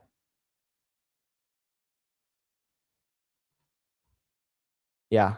Sorry, I have the peanut brain. I'm getting distracted by the chat because I just want to see what you guys are talking about. I love talking to y'all so much. But yeah, Hard Eyes, definitely Now We're Talking. I can't wait for Hard Eyes 2. And I'm definitely catching that one in theaters this time because I missed out. Alrighty. Now to get to the good stuff. Erica. Your time has come. I finally bit the bullet, and in January when I was sick, I binge watched the entire Friday the 13th, fuck, Hellraiser franchise. I'd seen the first 3. I'd seen the remake, the 2022 remake, but I hadn't seen the rest of them. I would say let me go ahead and just go in order of release here like I did with Candyman and From Dusk Till Dawn, but I literally couldn't tell you the order because that's how little I fucking remember of these movies. Majority of them, I gave like half a star, to be fair. But we'll go ahead. We'll start with Hellraiser Bloodline. All I know is pain. I don't even know if I know which one this is. I think this is the one where they bring Chrissy back. I don't know. The girl from or is it Kirsty? Kirsty? I'm a fucking fake fan, guys. Just cancel me now. The girl from the first 2 movies. Is she even in the second one, bro? At this point, I don't know. I think she is. The girl from the first 2 movies, I think they bring her back again. She's not utilized very well, and I don't remember shit about it. So, Kirsty, I see that. Thank you, Mandy. Kirsty. Not utilized great. It was a slog to get through. Same for this one. I remember even little about this. The only real thing I remember about this movie is I realized I don't own this one. I thought I owned the entire franchise. Hellraiser Deader. Terrible fucking title, by the way. I realized that, oh shit, I actually don't own this one, but it's like $40 to $60 to get it on Blu-ray because they're out of print and they're hard to find. So either I'll bite the bullet and I'll buy one day, just to say I completed the collection, or I'll just use different means and get it somehow. But the only thing I really remember about this one is that people are dying and using the lament configuration to come back to life somehow or some shit. I don't know. It's one of those ones where I think it was clearly a script for a different movie, and they were like, let's just add Pinhead in it and call it Hellraiser somehow. I digress. Next up, we've got Hellraiser Hellseeker, also going in All I Know Is Pain. This is the one where they go into space. It's got Adam Scott in it, and I just wasn't big on this one either. They go through different timelines and phases, and you see Doug Bradley, and like he plays 2 characters. He plays himself, and then he plays Pinhead, and I don't know, it just wasn't for me. I don't remember much about it, and I just wasn't having fun. And that's the 4th one in the franchise, I think. Just not a fan. Not a fan. Next we've got Hellraiser Hellworld. I'm gonna put this one in Need Me a 12-pack, okay? This is the one that has young Henry Cavill in it.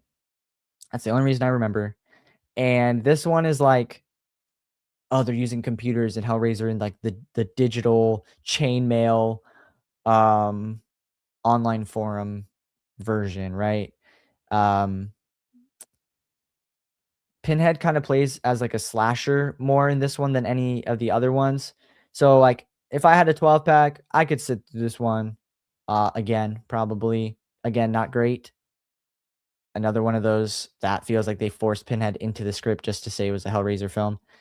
But I could watch it again if I had maybe a 12-pack. So, Erica, I see what you're saying. Stop being rude, okay? They don't all deserve to go there. I'm going to tell you. This next one, Hellraiser Inferno.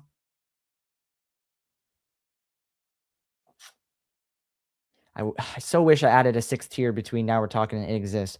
Inferno would go in between that somewhere, but Hellraiser Inferno is actually not too bad. It's written by Scott Derrickson. It's got a very noir detective feel to it. And it's the first of those, because a lot of the middle sequels have like they follow detectives or a journalist or something. But Hellraiser just has like its own vibe. Or I'm sorry, Hellraiser Inferno just has its own vibe. I liked it. I did it. It kind of set itself apart just enough where I had a decently good time with it. I'd probably put it No, actually, it exists. Yeah, I'll leave it where it's at. I feel pretty good about that one. Not too bad. These next two are probably gonna shock the shit out of some people, but I'm here to do that. I'm gonna go with Hellraiser Revelations because it comes before Judgment. Hellraiser Revelations.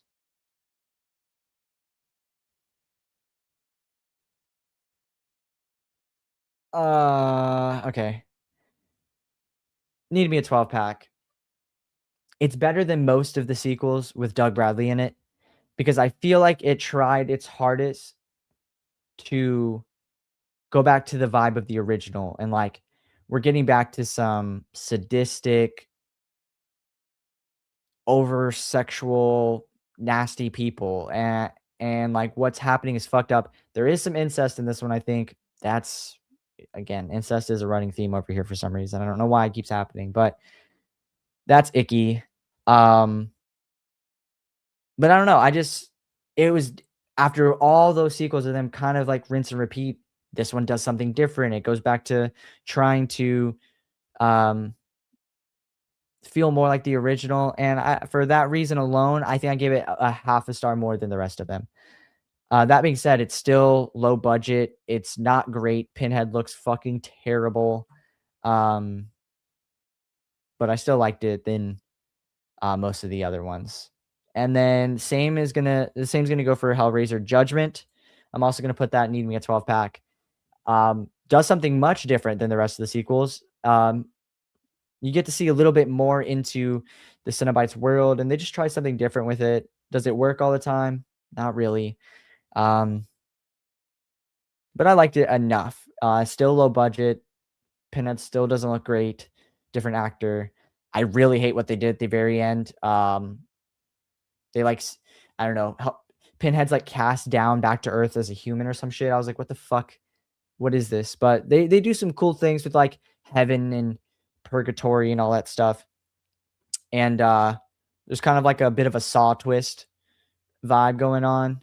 So for that reason, I also had some fun with Judgment because again, it just was doing something a little different from the other 4 or 5 middle sequels. So I don't think those two are as bad as everybody else says they are, truthfully. Next up, we've got one of the most recent movies I watched right before I did this video. Joyride 3. 2 is not on this list. I've seen 1 many times. I didn't watch 2, but I own 3, so I went ahead and threw it on. Also gonna go and Need Me a 12 pack. It's not great. They really make Rusty Nail less ambiguous, less mysterious, and more of like a slasher killer in a way. He's a lot more present. You see him a lot more often. It's obviously straight to streaming quality. There are some cool ideas going on. They've got like some cool gimmicky kills involving truck parts and different things like that. But for the most part, I'm not clamoring to go back and watch it again. But if I had a 12 pack and somebody was like, "Hey, let's watch Joyride 3 and drink a 12 pack," then I'd watch it again. So next, we have a movie that I actually liked quite a bit. It's probably one of my favorite in the Romero's of the Dead franchise, and that is going to be Land of the Dead. That one's going up into Now We're Talking.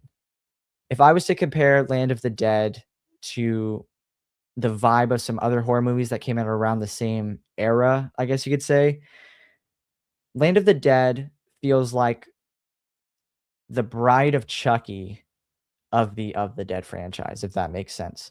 Just like the era, some of the actors, the vibe of the movie, the way it's filmed, some of the effects, some of the comedy, the tone, all of it just screams Freddy versus Jason, Bride of Chucky, that sort of vibe. And I enjoyed it quite a bit. It was one of the first ones, aside from Night of the Living Dead, where I was like, okay, I actually enjoy this one quite a bit. Yeah.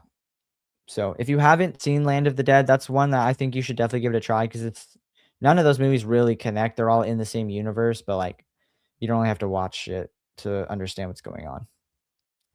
Next up, we've got Marshmallow, which is a movie that was kind of on my radar last year, but I just hadn't had a time. I just hadn't had a chance to check it out. I finally recently watched it. It was on Peacock, I think, and I'm just gonna throw it in. It exists. Um, I thought about recommending this one to Brett when we did the Cabin Creeps recently because it would fit that category, but I just don't feel like they really did enough. Um, I just don't feel like they really did enough. The execution of what they were trying to do by the end of it just like wasn't that great in my opinion. I think they could have done a little bit more. Um, it was fair. I watched that and then I watched Apartment 7A and I got the same feeling from both those movies. They exist. It was cool. I'm not upset that I spent an hour 45 or whatever watching it. But I'm not running to go show anybody it or watch it again. Uh Let's go. I'm gonna do a couple more. I'll get back to the chat. Next, we've got the original My Bloody Valentine. This was a first time watch for me on the. Or no, it wasn't a first. Well, first full time watch because I'd watched pieces of it, but we did on Shows and Thrills for February for the Valentine's Day theme. This one, I am gonna throw in. Now we're talking. Another really good Valentine's Day horror themed film. I grew up on the remake, and I didn't know till like years later that it was a remake and that there was an original. Really good film. There's good character building in the movie. The twist is fun. It's lasted all these years, and really up until Hard Eyes coming out, there really hasn't been another Valentine's Day horror movie that has come close. You know, there's Valentine out there. There's not many of them, but Valentine is okay in my opinion. I think the OG My Bloody Valentine is far better, but nonetheless, had a good time with that one. So I throw that one into Now We're Talking. Next up, we have Night of the Living Dead 3D. This is another remake. Sid Haig is in it. This is more of like a comedy. I would say if like Trauma made Night of the Living Dead, this is a dumbed down version of what that would probably look like. I'm gonna put it in Need Me a 12 pack. I watched multiple Night of the Living Dead remakes back to back, so that probably didn't help the case here. But I'm just not big on horror comedy very much, and there just wasn't enough of the right things for me to get a whole lot out of this movie. Sid Haig was the appeal, and then he's there, but it wasn't enough for me to be like, hey, I'll watch this again. But I could see myself drinking and putting it on and like laughing with some friends or something. So Need Me a 12 pack is where it goes. Next we have excuse me. Sorry if I'm like making loud noises in the microphone.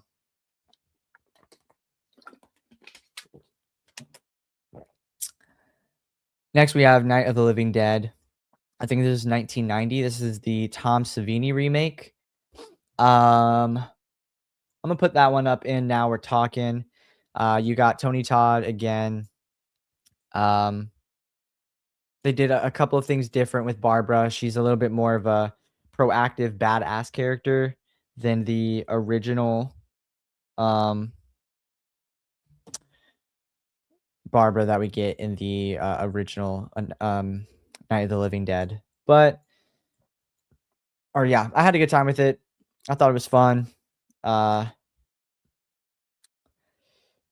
Yeah, Now We're Talking is where I'm gonna put it. I think it's definitely probably the best Night of the Living Dead remake that I watched. I watched quite a few of them, so it was rough.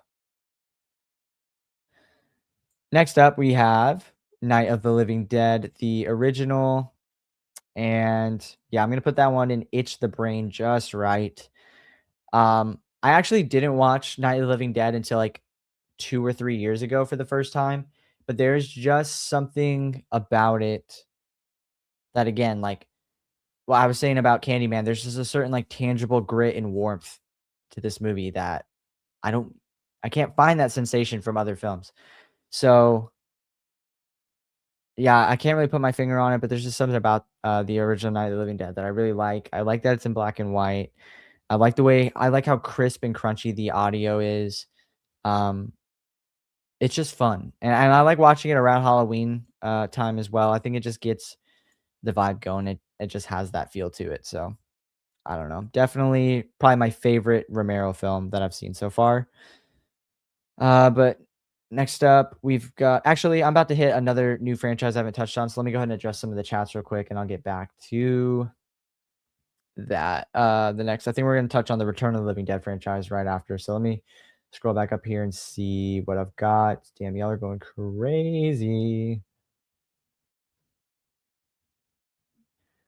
What about my cherry being popped? Goodwill, you popping Keelan's cherry right and left. Yeah, he is. I'm disgusted. Hard Eyes is a new favorite of mine. Yeah, it's very good, Nanette. I'm inclined to agree. Oh, Austin saying having fun though. Glad you're having fun, Austin. I appreciate it. This is my first time doing a tier list live stream, so it's been a doozy. Should have missed the part where I spoke to myself and nobody else could hear me for 5 fucking minutes. Yeah, I think you're talking about the Hellraiser franchise, Ray. Yeah, it's a doozy. As bad as they are, I enjoy watching the Hellraiser movies except Judgment. I think you also said you don't like Judgment, and I saw you say that later on. Yeah, some of them are it's a slog to get through. So, yeah.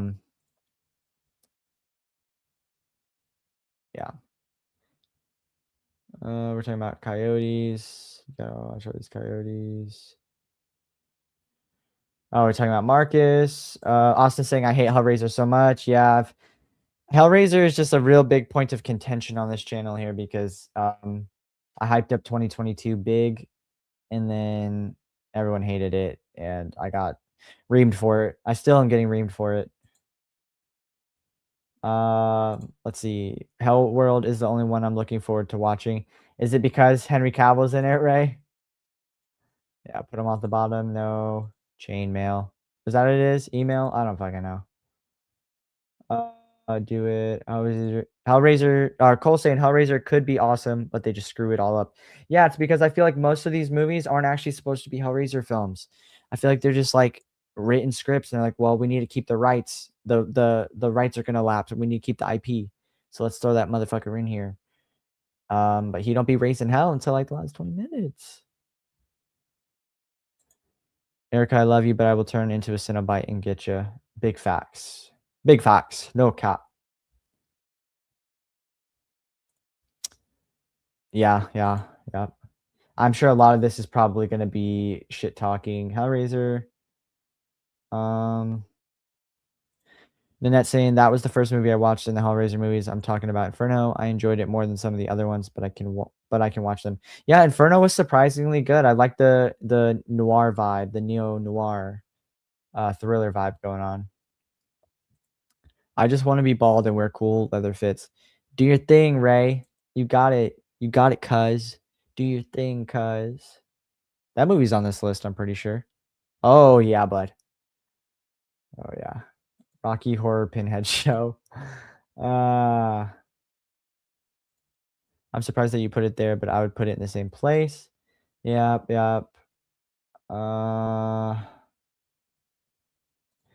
Let's see. I mean, they usually have like 3 good appearances in all the movies, if that, and then like Hell could be like its own 10-movie saga. Like they could make a crazy awesome game with Hellraiser, but no. Cole, are you not aware that there is a Hellraiser video game coming out this year? If not, look it up. Hellraiser Revival. I pre-ordered that shit, limited edition. It was like 200 something dollars. I'm gonna be streaming that game on this channel when it comes out. I'm so excited. It looks like it's gonna be a lot of fun. And if you didn't know that that's gonna be coming out, get it.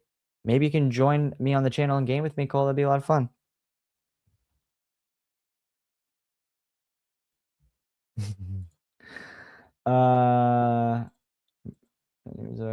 Yeah, it's bad. Let's see. There was one new one I enjoyed a bit, and the first one was okay. Yeah, the 2022 one's pretty decent. That's the one they shit all over me for. I've only seen the first Joyride. I love the first Joyride, but the 3 ones, yeah, third one's bad. I didn't even know there was a Joyride 3. Yeah, it's not good.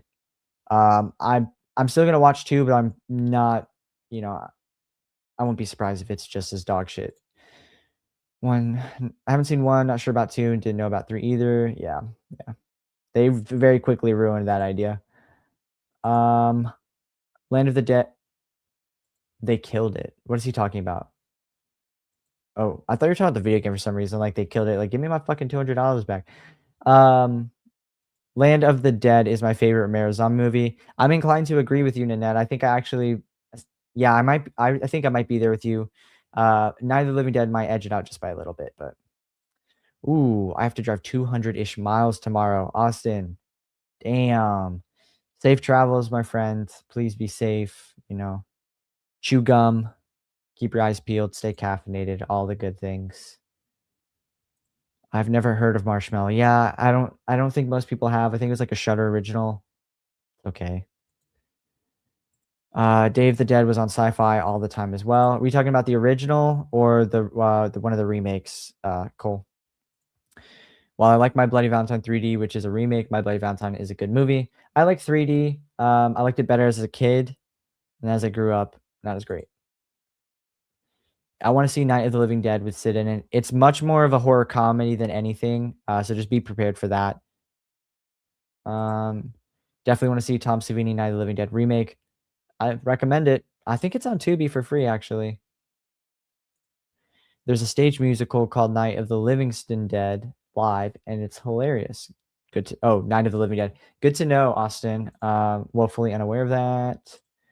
Oh, another new name. We've got Crystal. Oh wait, is this Jersey Shore Crystal? Hey.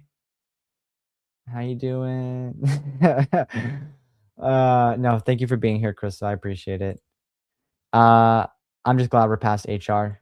Hey, I might have, you never know. There might be another one lingering down by the bottom. Night of the Living Dead's first horror movie I've seen, so it's definitely a movie I love. Relate. We got hi, Crystals. Hi. I'm pretty sure that my first like actual horror movie I ever watched was Night of the Living Dead. I think I snuck and watched it in the living room one night. It was either that or Sixth Sense. I also have never seen The Sixth Sense, so yikes. Is that the one where he's like, I see dead people? I think it is. We will never forget, Keelan. I know, but that's okay. I keep receipts too, Mandy. How's that hip? Let me see. I don't want to address too much because I want to get back to the rank. Yeah, Crystal's. Yep, y'all are helping everyone out with that. That will be exciting. Yeah. Cole, it's gonna be a lot of fun. I can't wait for that game.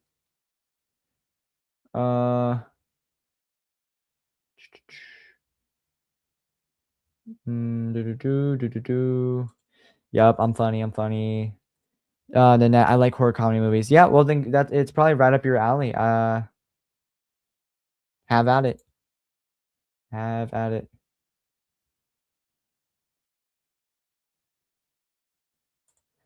God damn, Keelan. Yeah. I told you, D1 shitster. I'm here.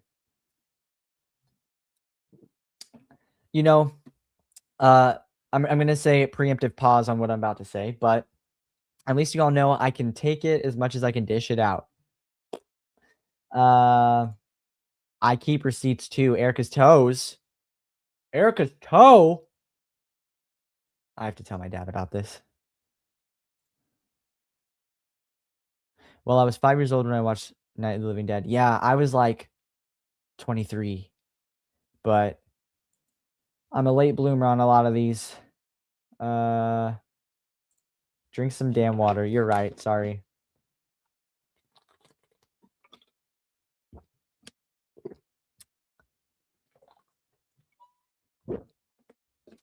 Little ASMR for y'all. Oh yeah, I'm ready to go. I could run through a wall now. Very good. I know you're asking Nanette, but I will say I really like Tucker and Dale versus Evil, and that was another one that I was thinking of throwing in for Cabin Creeps, but it just didn't really fit the vibe of the rest of the movies. But love that movie. Oh dang! Cheers, Keelan. Yes, ma'am. Some apple juice.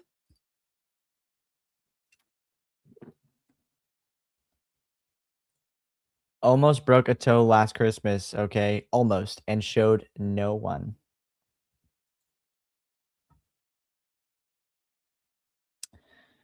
Well, I'm glad your little piglet is fine and all is well. When I was a kid, I told my sick grandma that night was the real news, and it scared her. That's pretty fucked up, Austin, I'm not gonna lie. It's pretty funny, though. Leave granny alone, bro. Apple juice. Apple juice! Yeah. Yeah. That's just how we roll out here. LMFAO Piglet. Yep. Alright, we are at the top. I know. I'm a fucktard. But that's why y'all love me, and that's why you guys keep coming back for more and more and more. Let's carry on. We have the Return of the Living Dead franchise coming up because I did watch this one as well. I'm gonna go in order, so we're gonna pull this one. Excuse me, holy freak. Return of the Living Dead. It exists. I'm gonna throw that one there. It was cool. I like the aesthetics. You know, you got Linnea Quigley in there doing her thing, and I like the costumes. I watched it. It took me a couple attempts to get through it. First few tries, I was like, yeah, this just isn't for me. But when I finally watched it in totality, I didn't really have that feeling that time around. So maybe I'm like, I don't know, getting more used to a bit of that schlocky stuff. But yeah, it was cool. I think the Tarman looks great. Definitely gonna try to get that one mixed in Chills and Thrills at some point. Find a good theme for it. Then we have Return of the Living Dead Part 2, which is basically just like a remake. It's basically what Evil Dead and Evil Dead 2 are to each other. It's like a soft remake of the original. I guess I'll also put it in. It exists. I'll probably watch Part 2 before I watch Part 1 again. Just because I think there's a little I enjoyed it a little bit more, but I like both of them for different reasons. They give two different things, but yeah, I don't know. I think by the time I got to these movies, I was kind of like really getting burnt out on zombies and shit, so that could have had an effect on my overall judgment of these, but yeah. Next, we have Return of the Living Dead Part 3. Definitely going in need me a 12-pack. I really did not resonate with this movie at all. I actually was like really bored watching it. Some of the practical effects were really cool. And the chick turns into a freak demon. But other than that, there was really nothing redeemable about this movie, in my opinion. Sorry. I just had to highlight this one. It's really fun. Really funny. Yes. Yeah. Just for that, I might have to just for that. Return of the Living Dead just oh my god. I just shouted. I'm sorry. Why did nobody tell me the fucking tier list wasn't up? Miss Moderator, Erica, or did somebody say that? And I'm just an idiot. Nope. Erica, you're fired. Yeah, sorry. I moved Return of the Living Dead up to Now We're Talking, because of trash. Sorry. Next, what was next? Yeah, Return of the Living Dead Necropolis. This one's going All I Know Is Pain. It was not fun for me. I don't really have anything nice to say, so I'm not gonna waste too much time on it. Was not big on it. Damn, this stream is gonna be long. Fuck. I'm so sorry, y'all.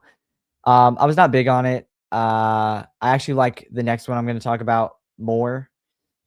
It just really didn't do anything for me. Pointless sequel. I don't know why they made it. So the robot battle at the end was kind of fun, but other than that, there really wasn't anything for me. So next, we have Return of the Living Dead Rave to the Grave. That one is going to go in Need Me a 12-pack. I did like it more than Necropolis, or however you fuck you say that shit. But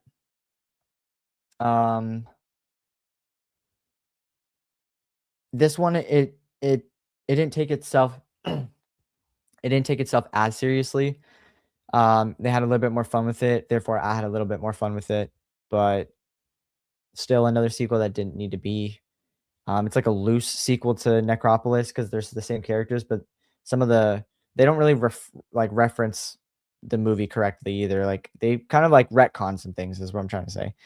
So Rave to the Grave, it was okay. Not really my cup of tea. I just again don't know why they were still trying to pull from this IP this way. It's just Stop doing things, please. All right, next we've got a franchise that I think most people like to talk to. Where's Ghost in the Dark Room at? This is his time.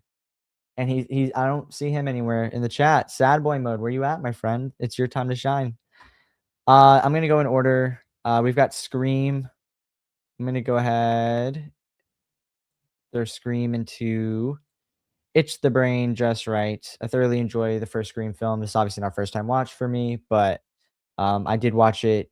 Wait, is Scream 7 in here?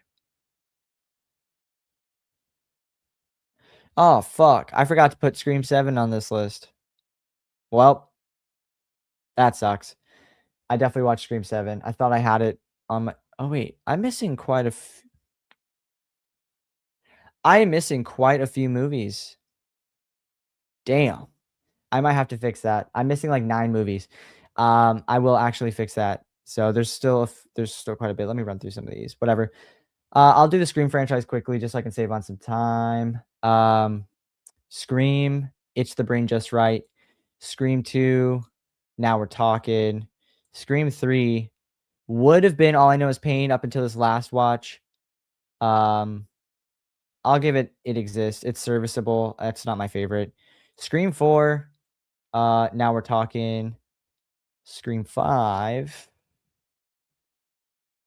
it exists. Scream 6 is also going to go in Now We're Talking.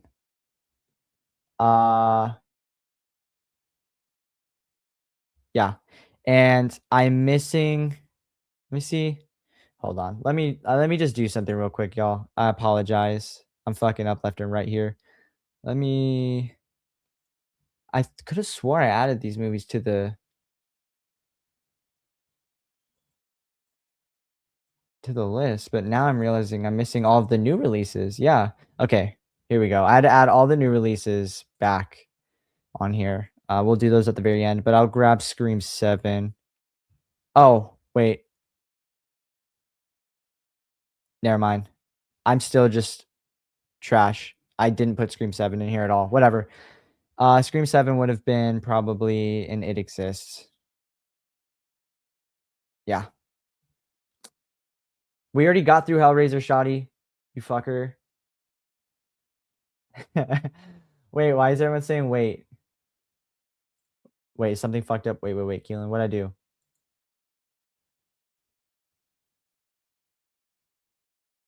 Wait. Is there things I should know? I'm gay. I'm confused.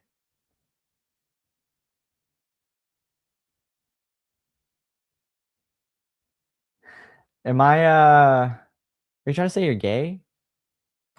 Is that like allowed to be said on YouTube? Is that word even like, okay, I don't even know anymore. I don't care, Austin. You're good, bro. Is that what that means? I don't know. Let me stop addressing the chat. That's not what I'm supposed to be doing here. I'll get back to that later. But yes, I see you guys talking shit. I didn't realize that we're almost up on 2 hours. Okay, I'm trying to save you guys the time.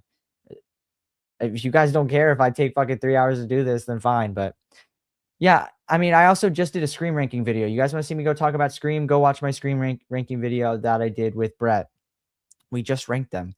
I just did a whole video on it. So that's the list for Scream. And that's how I feel about it. Carrying on. We got Survival of the Dead. This one definitely need me a 12-pack. It was yeah. No. Nah, fuck it. It's going in All I Know Is Pain. It's a little bit better than Diary of the Dead, but still not good.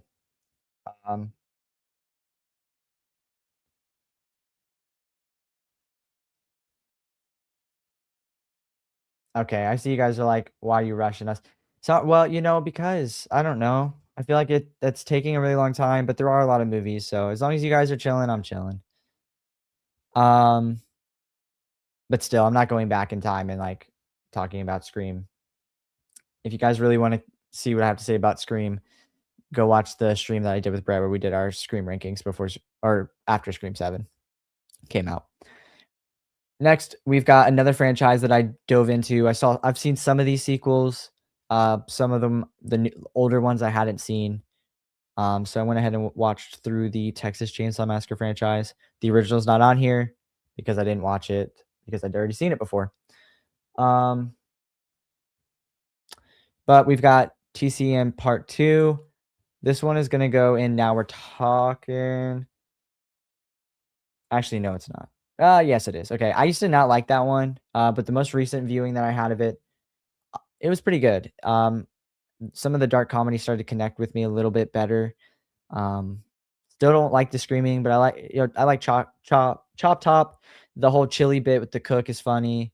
The fucking chainsaw battle at the end is cool, but yeah, still not my favorite Texas Chainsaw, but it's all right. I don't know if I really want to. Whatever, I'm leaving it there. Next, we have the 20. No, I'll go in order. I'll go in release order. We have Leatherface 3. Ray, I see what you're saying there. I also like it better than the OG. I'm really not a fan of the original. This is going in Need Me a 12-pack. That's a Texas Chainsaw Massacre 3 Leatherface.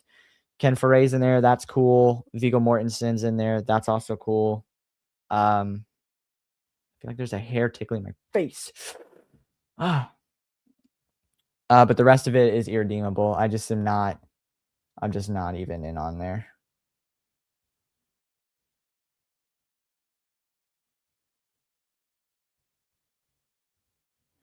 I'm sorry. I just got distracted because I'm getting compliments. That makes me so.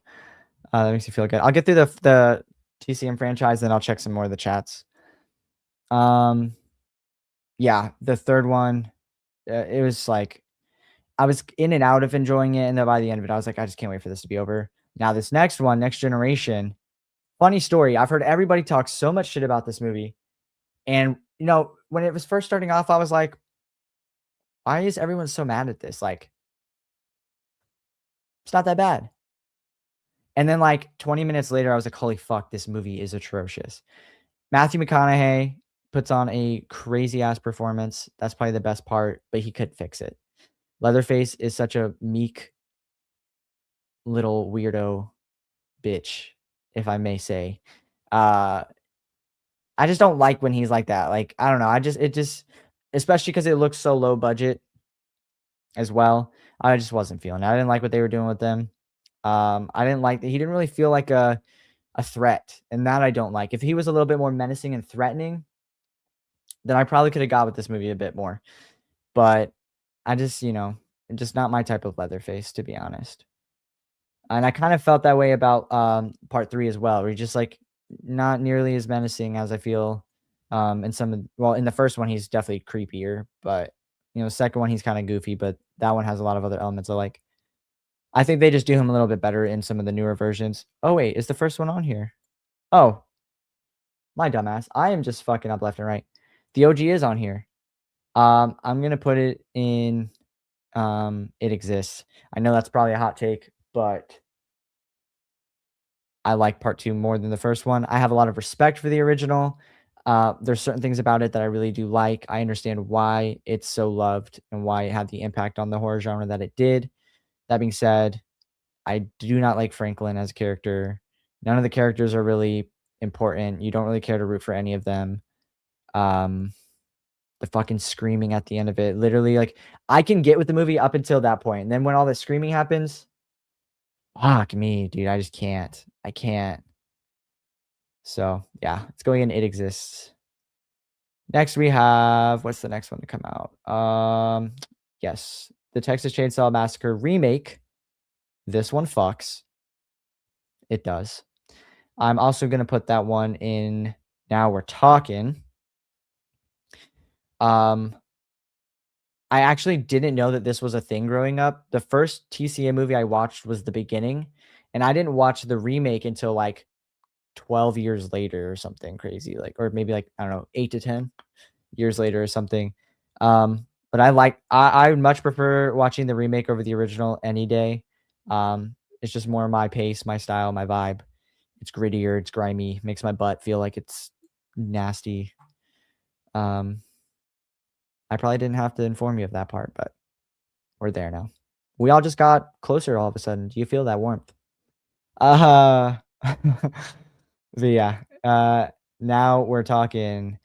Next, we've got Texas Chainsaw Massacre, the beginning. This one, for me personally, it's going right up into Itch the Brain just right. Again, my first TCM film, so my introduction into the franchise. I like the brother dynamic. Yeah, I don't know, the family in here, even in the remake, but in this one too, the family in here is just, what's that guy's name? Army E, what I forgot his name. Rest in peace, the man. I'm so sorry. I'm so bad with names. It's no disrespect, but he really does low-key steal the show, but also Leatherface is just such a big menacing fuck in this movie. And yeah, the dynamic between the brother, the family, just how messed up they are. Yes, it's a prequel. Yes, we learn things that we didn't need to know, but I don't care. I like this movie. Every time I watch it, it's always a good time. So Itch to the Brain just right it goes. Oh, next, this one's probably gonna be controversial. We've got Texas Chainsaw 3D.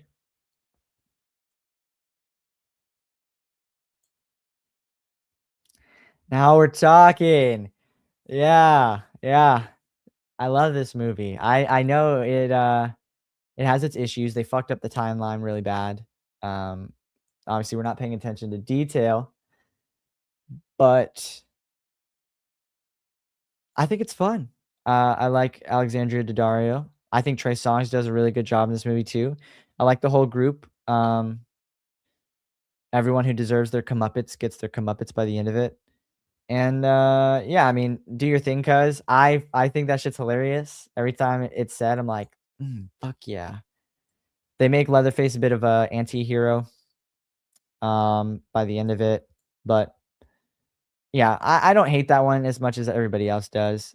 Putting it on par with the remake is probably egregious, but that's like I said, I probably should have put something in between. Now we're talking and it exists. I probably would have fit a little better in between there, but I digress. Texas Chainsaw 3D goes in Now We're Talking. Cause Cuz be doing his thing. You guys are obviously can see that the Leatherface prequel movie that they made is not on this list because I didn't watch it when I watched the franchise. I just didn't. I don't know. I do like that movie though. I don't think it's as bad as everyone says it is, but just didn't feel like it. But last of the TCM franchise, we've got Texas Chainsaw 2022. You know, my first watch, I probably would have put it in Now We're Talking, but when I watched it again recently, just didn't hit the same as the first time I watched it for me. So it's gonna go in It Exists. I know it's probably crazy that that's on par with the original for some people, but again, it's my own personal ranking, my own personal opinion.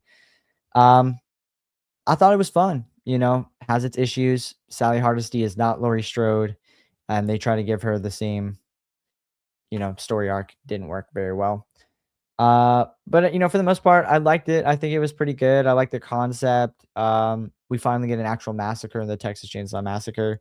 Fucking busing rips. We get like the way it ends. I enjoy that. Bushy Brows gets her fucking head chopped off, and then we get the little dance while the Tesla drives off on autopilot. That's pretty funny to me. I don't know. And then we get the little cutscene at the end where he's walking up to the OG farmhouse. Probably never gonna get a follow up to that.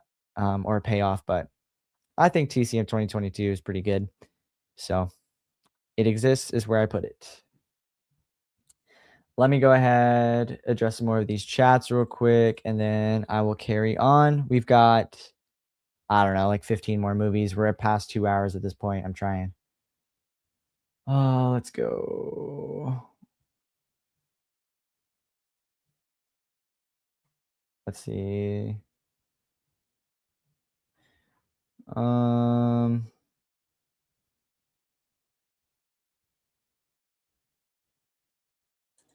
Leanna said, "I'm over here listening, playing Fortnite, amazed at how many movies are on this ranking."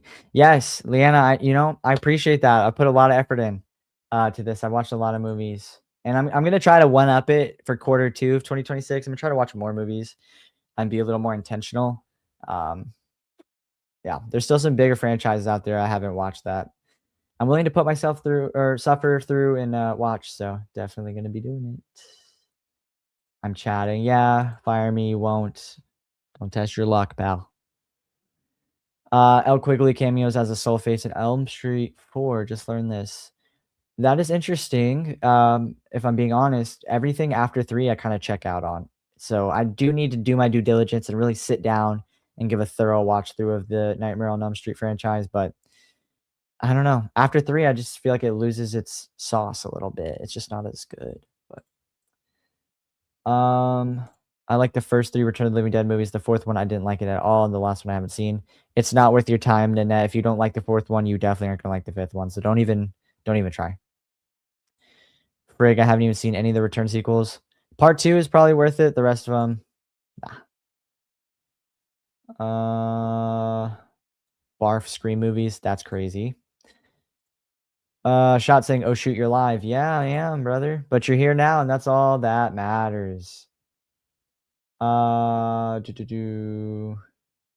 well, also, hi, Shot. Thank you for being here. Sorry, I should have given you a better welcome, more direct welcome than that.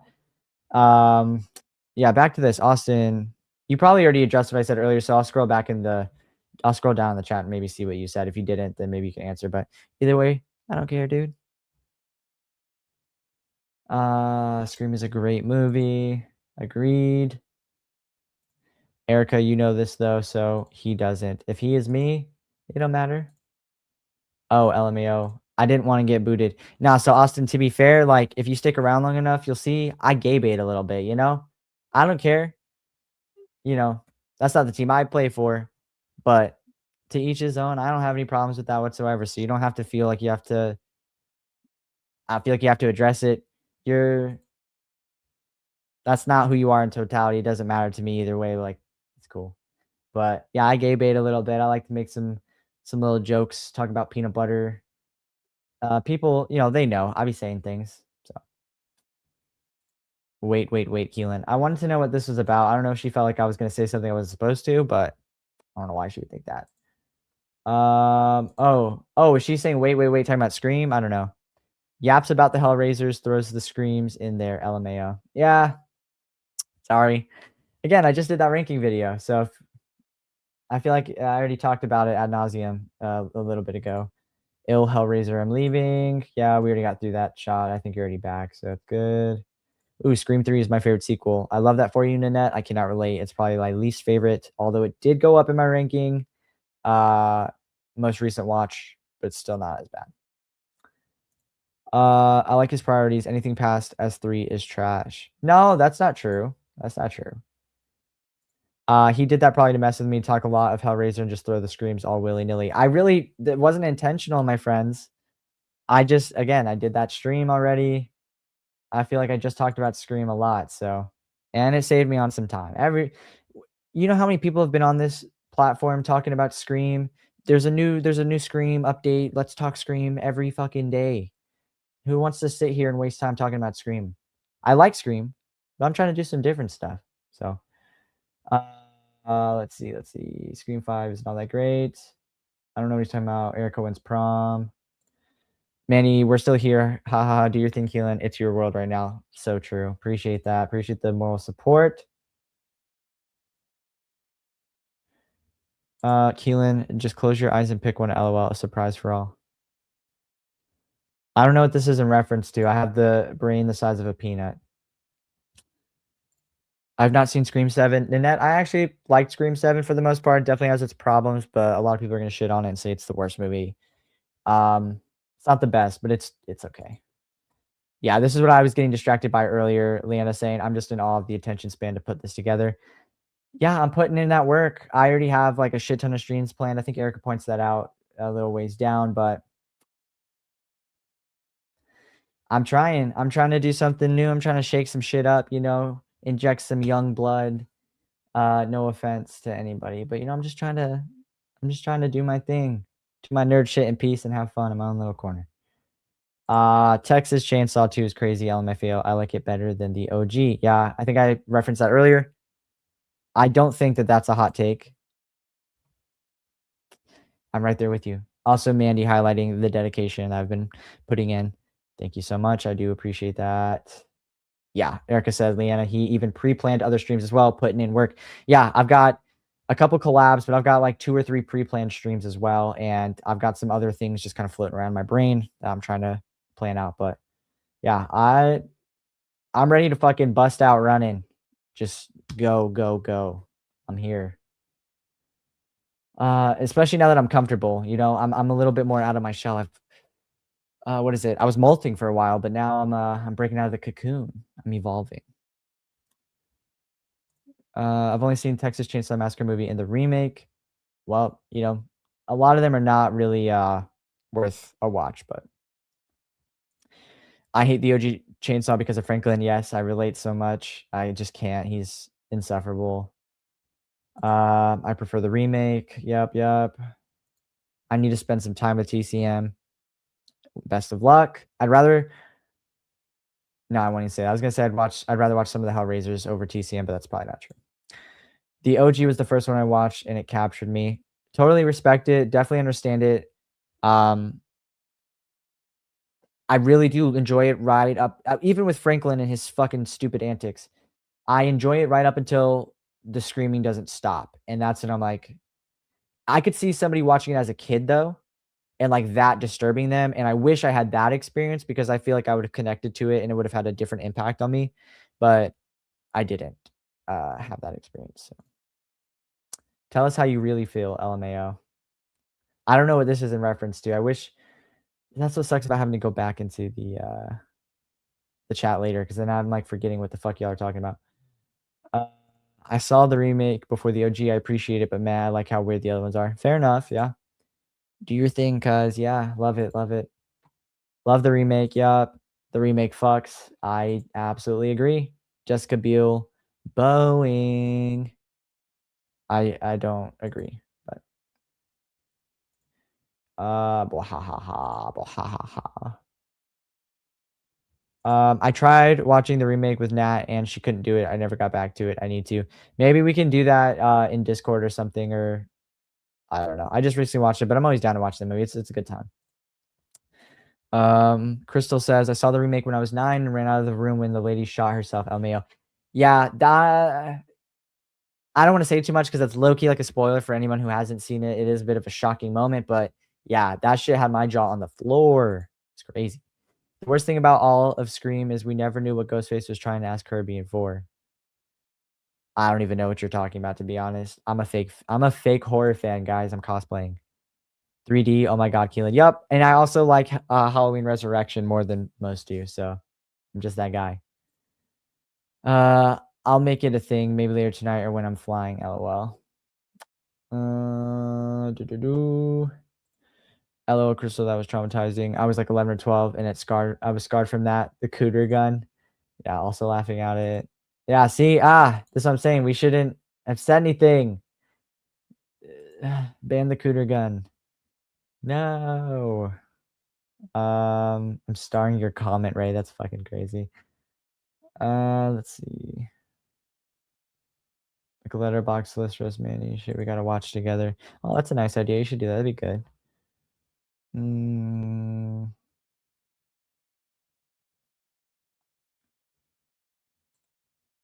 Oh no, oh yeah, y'all are just going at it amongst each other. Fired, Keelan. Why am I fired? I wish I knew what the fuck y'all were talking about. Keelan, how would you feel about recommendations on horror movie franchises? Like people, Nanette, let me know. Are you asking like how would I feel about people recommending franchises to me? Or are you asking how would I feel about doing a video recommending franchises to y'all? Let me know what you're talking about. Dr. Loomis, I shot. Oh wait, why am I saying I shot him 6 times. Yeah, legend. To be honest, I subbed for the mustache, never shave. Yeah, you know, my girlfriend likes it. She likes it. I keep the stash, shave the beard. So I have got a mullet too. I'm kind of channeling my inner Aussie a little bit, but appreciate that, Austin. I like the mustache too. Keeps my upper lip warm. Yeah. Facts, yes, screamed out. in reference to what you're doing to your picker thing. Now I don't even know what you're talking. Just stop. Don't even answer me. Good for you, Keelan. I'm enjoying it. Yes, thank you so much. I appreciate it. I'm trying to be a mainstay in your household, everyone's household. You know what I mean? He does all this, has a job, does other streams, and is an attentive boyfriend. Yes. Y'all, if only you guys knew, I'm running off of 8 hours sleep over the last like 3 days. Yeah, I'm not gonna big up myself. I worked a 13-hour shift, got home, got this shit set up for everyone. I'm out here. I'm out here doing my best. I'm trying to improve in every area of my life.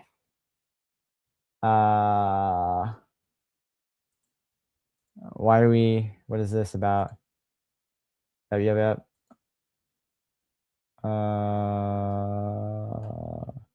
Yep. His girlfriend Olivia, yep. She's at home waiting for me to get to go there. I see you're laying down, Leah. I see what you're laying. I don't even know what's happening anymore. I'm really confused. I'm just gonna carry on. I went to Halloween Horror Night and they had a TCM2 house and this dude had a heart attack and we thought it was staged, so we clapped. Oh my god. Okay, wait. Let me lock in moment. That's not funny. I hope the dude is well. I hope the dude is well.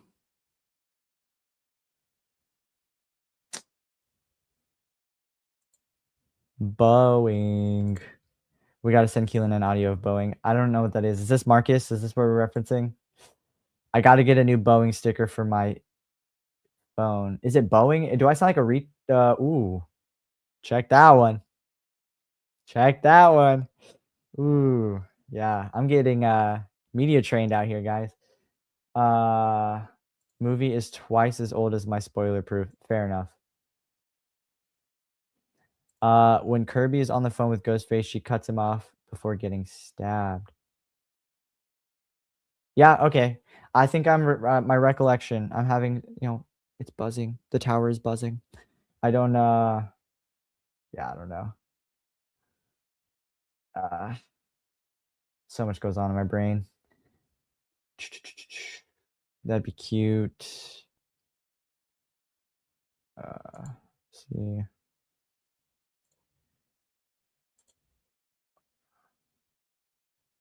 Yep, I also have a mullet. Hell yeah, Austin. People giving you recommendations on horror movie franchises. No, I wouldn't be bothered by that at all in the net. I welcome it. There's tons of shit that I own that I still haven't watched. Like I've never watched the Psycho franchise. I know I haven't seen Jaws. Like there's movies out there that I need to see that everyone's like, what is wrong with you? But no, recommend away, please. Like I love this shit. I live this. Sort of.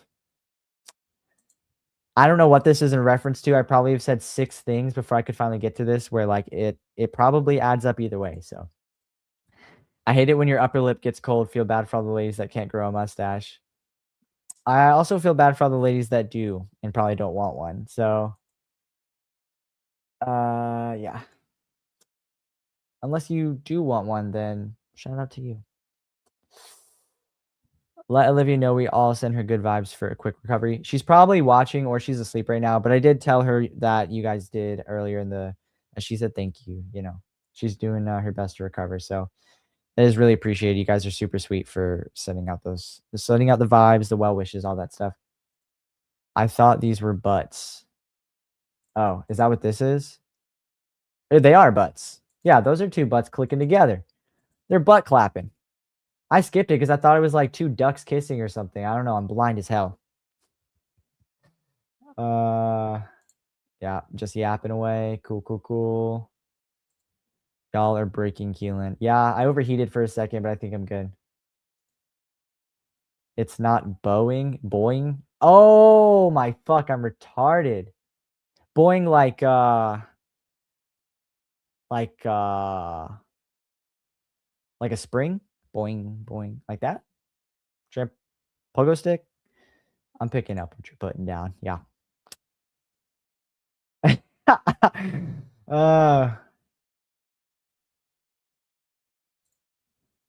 Oh yes, Siri. What that mean? Yeah, I have no idea what's going on. Y'all are just squeefies. What the fuck is happening? I don't know anymore. Erica has 3 space goats in a trench coat because she is 3 times the greatest. Yo, that is a bar. I have no fucking clue what that means, but you're spitting facts. I can just tell. I can feel it. Oh my hell, Keelan. Ha ha ha. Yep, yep, yep. Man. I still have no idea what's going on. Now it's being spelled different. I'm glad you guys are laughing, though. That's all that matters. We can all have a good time and laugh. Good.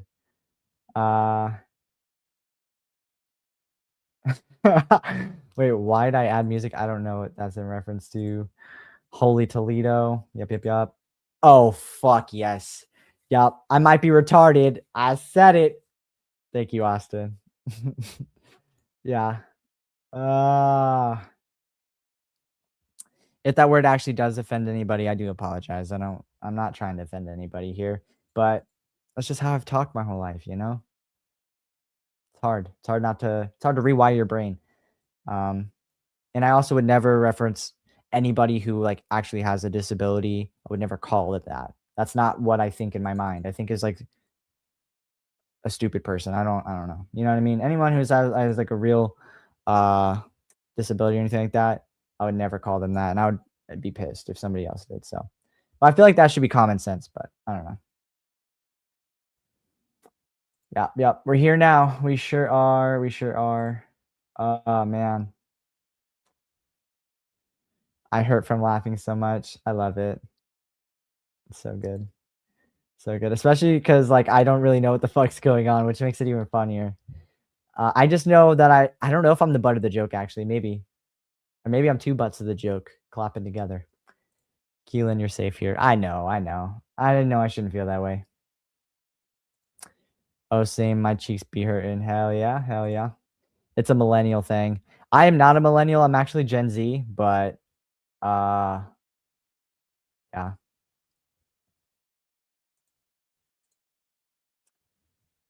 Yeah, Erica, get your head out of the gutter. Come on, pal. Yep, yep, yep. Have to clarify these Dave's pervs be creeping. I don't think they're gonna be creeping on my channel. I don't know. Who knows?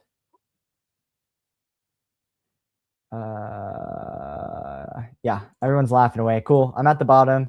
I'm glad that we are amused. I have no fucking idea what's happening here. But let's get back to the tier ranking. It's been fun. I've been going for 2 hours and 20 minutes now. I need to carry on. Next, we've got Cabin in the Woods, another one that Brett and I just watched on. Oh, well, let me just put this somewhere real quick, since I see his name. Wait, I don't know what this is in reference to, Erica. I'm so lost. Ben, thank you for being here. How you doing, Ben? We're 2 hours and 20 minutes in, and I've still got quite a few movies to go, but we're having a good time. So hopefully you'll stick around and spend some time. Hey, Brett's here still. Hell yeah. My voice just went up 2 octaves I've never heard before. That's cool. But Brett, I didn't even know you were still here, pal. Yeah. Yep. Okay, back to what I was doing. Cabin in the Woods. This one's going up in Now We're Talking. It's just fun. It's a fun, good time. Recently watched it on Chills and Thrills with Brett and Misael from Scream in Media. Good time.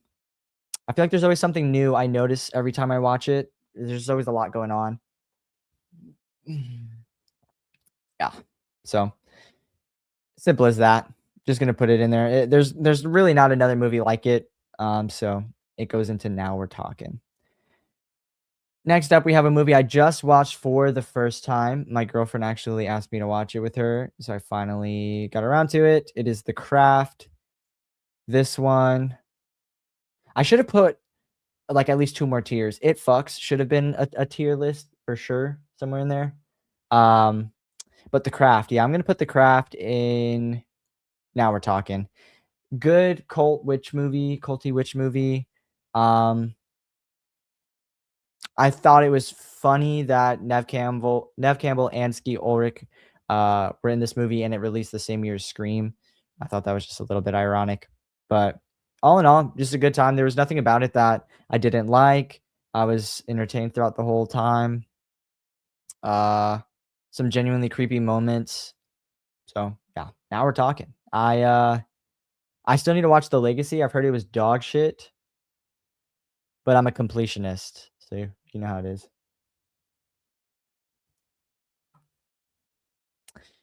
All right, now we're gonna get to another franchise that I suffered through. Holy hell. I don't know what's up with these freaking franchises where like the first ones peak and then the rest just fall so fucking fast. It's terrible. But we're talking about The Crow. I'm gonna go in release order. We've got the original The Crow. This one I'm putting up in Itch the Brain Just Right. I really, really liked this movie. It's really unfortunate what happened with Brandon Lee. Rest in peace to him. Um, this movie captures something that the rest of them do not. And it just gets worse and worse with each one. But this one was a really fun time. I love the whole atmosphere. It was giving me like Batman Returns Gotham vibes. Yeah, kind of like Spawn as well. It definitely feels like Spawn. Definitely feels like Candyman a little bit. Um, if you've never like, I've always heard like, oh, you've never seen The Crow. You've never seen The Crow. So I finally took my time to watch it, and I regret not watching it up until now. But genuinely a fun time. It's kind of like a anti-hero type movie, and I like that stuff. So moving along, I really don't know if I can remember these in release order. Yeah. I think the next one is City of Angels. This one, I'm gonna put in It Exists. Not nearly as good as the first one. Large step down, but it was still like decent enough. It was still fresh in the franchise. So I was like, okay, it's a bit of a dip, but like it's still kind of cool, fun concept. Just it doesn't do the same things. It doesn't hit the same, but it was decent enough. Fuck. Salvation.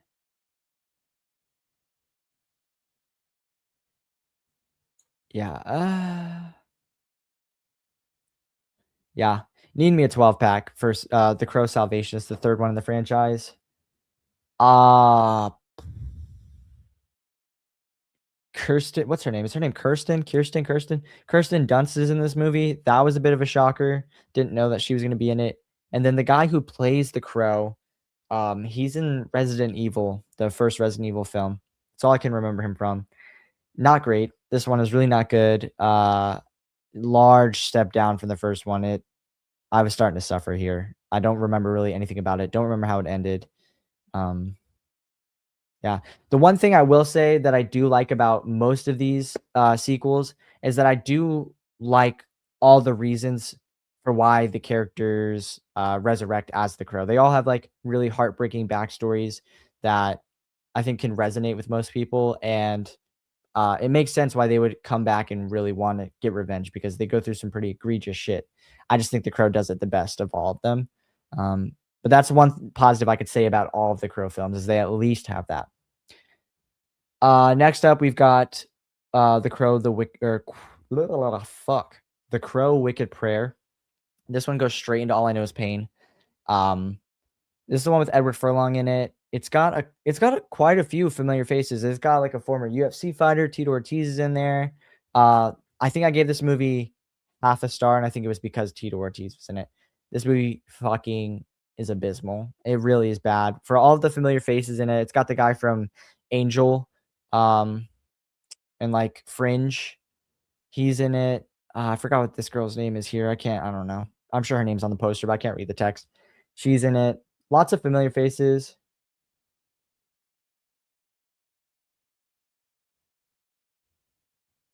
Papa's in the chat.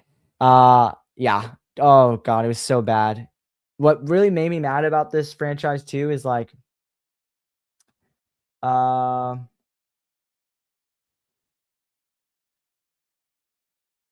is I watched the newest one with Bill Skarsgård after the first one, and I should have waited because then I could have at least ended on a bit more of a high note.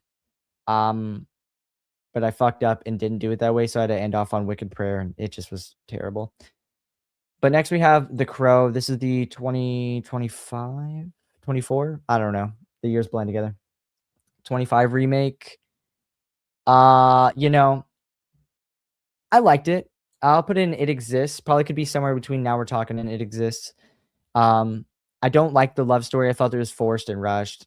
Everyone's not gonna like the emo boy look, or whatever. I love Bill Skarsgård, so just having him in it was fun. What I really loved about this movie was how raw it was when it comes to like him getting fucked up or him killing people. Like he's getting fucked up, stabbed up, dies, gets right back up, comes back to life, starts massacring people. And it was like jarring. The way that they shot those little scenes, it was really jarring. So I liked it. I again probably deserves to be in some sort of tier between Now We're Talking and It Exists, but I did not dislike it as much as I feel like everybody else did. I think it was is a fairly decent time, really. Next up, we've got another Chills and Thrills installment. We have The Gray. Brett and I watched this in January, and I liked it. I really did. It was a bit long. It was a bit slow, and then the ending kind of left a bad taste in my mouth. It's Liam Neeson in probably what I would say is his most versatile role, at least that I've seen. Has some really emotional moments, really tugs on the heartstrings. Has got a pretty decent cast overall. Scary scenario. Kind of like Frozen in a sense of like dealing with the cold, dealing with wolves, all that sort of stuff. But yeah, the ending does have like some ambiguous meaning I can like appreciate, but overall, like I wanted to see some fucking badass fight with Liam Neeson where he shows this wolf his particular set of skills, and we just didn't get it, so that pissed me off. But yeah, The Gray, It Exists, I think is like a fair place to put it. Next up, we have The Shining. That is gonna go all the way up into Itch the Brain Just Right. This movie is a mainstay of my childhood. It's a staple. I don't remember a time that before I knew The Shining, I knew Here's Johnny because my dad would fucking say that shit throughout the house all the time. Like, yeah, I could see him saying it now. Jack is my hero. Like Jack Torrance is his fucking spirit animal. I knew what that was before I ever watched The Shining. So it's always just a good time too. It is again a bit long, but it's just great. I enjoy it. Jack Nicholson is a fucking devious bastard. And yeah. I haven't seen Doctor Sleep yet. I'm trying to get to watch that this year.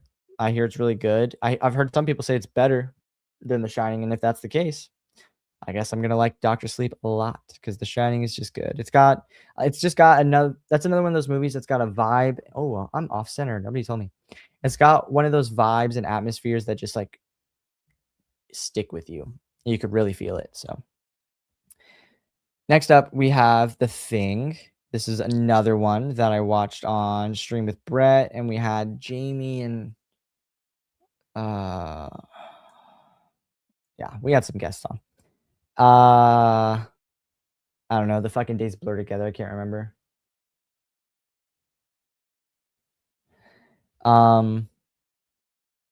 The Thing is definitely gonna go up in.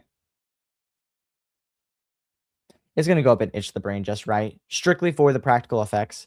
I hadn't seen The Thing until last year in December. We got some like snow, so Olivia and I watched it for the first time together. Kurt Russell, John Carpenter is my guy. The practical effects really do it. It is the highest level of what practical effects should look like and like how far they can stretch things. Yeah, just for that alone. I also like the concept is cool. The cold isolation. There's a good ensemble cast. Kurt Russell's there doing his thing. The ending is ambiguous and mysterious. Like it's got a lot of really good stuff going for it. So it just feels fitting to put it in Itch the Brain Just Right.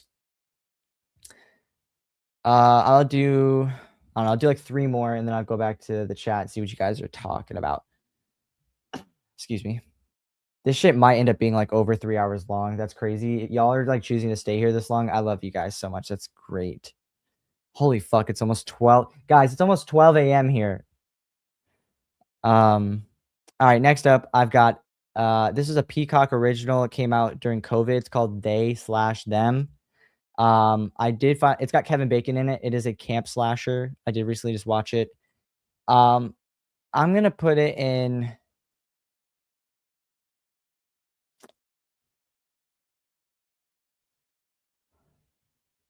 I'm gonna put it in Need Me a 12 pack. There were parts about this movie that I liked. I thought the concept was interesting. Having Kevin Bacon back. Holy fuck, that's a tongue twister. Having Kevin Bacon back. I want my baby back, baby back. Sorry. Having Kevin Bacon back in a horror film is just nice. Like in the camp setting as well. I just didn't quite understand what the message of the movie was, like what they were trying to speak to me and say. And because of that, I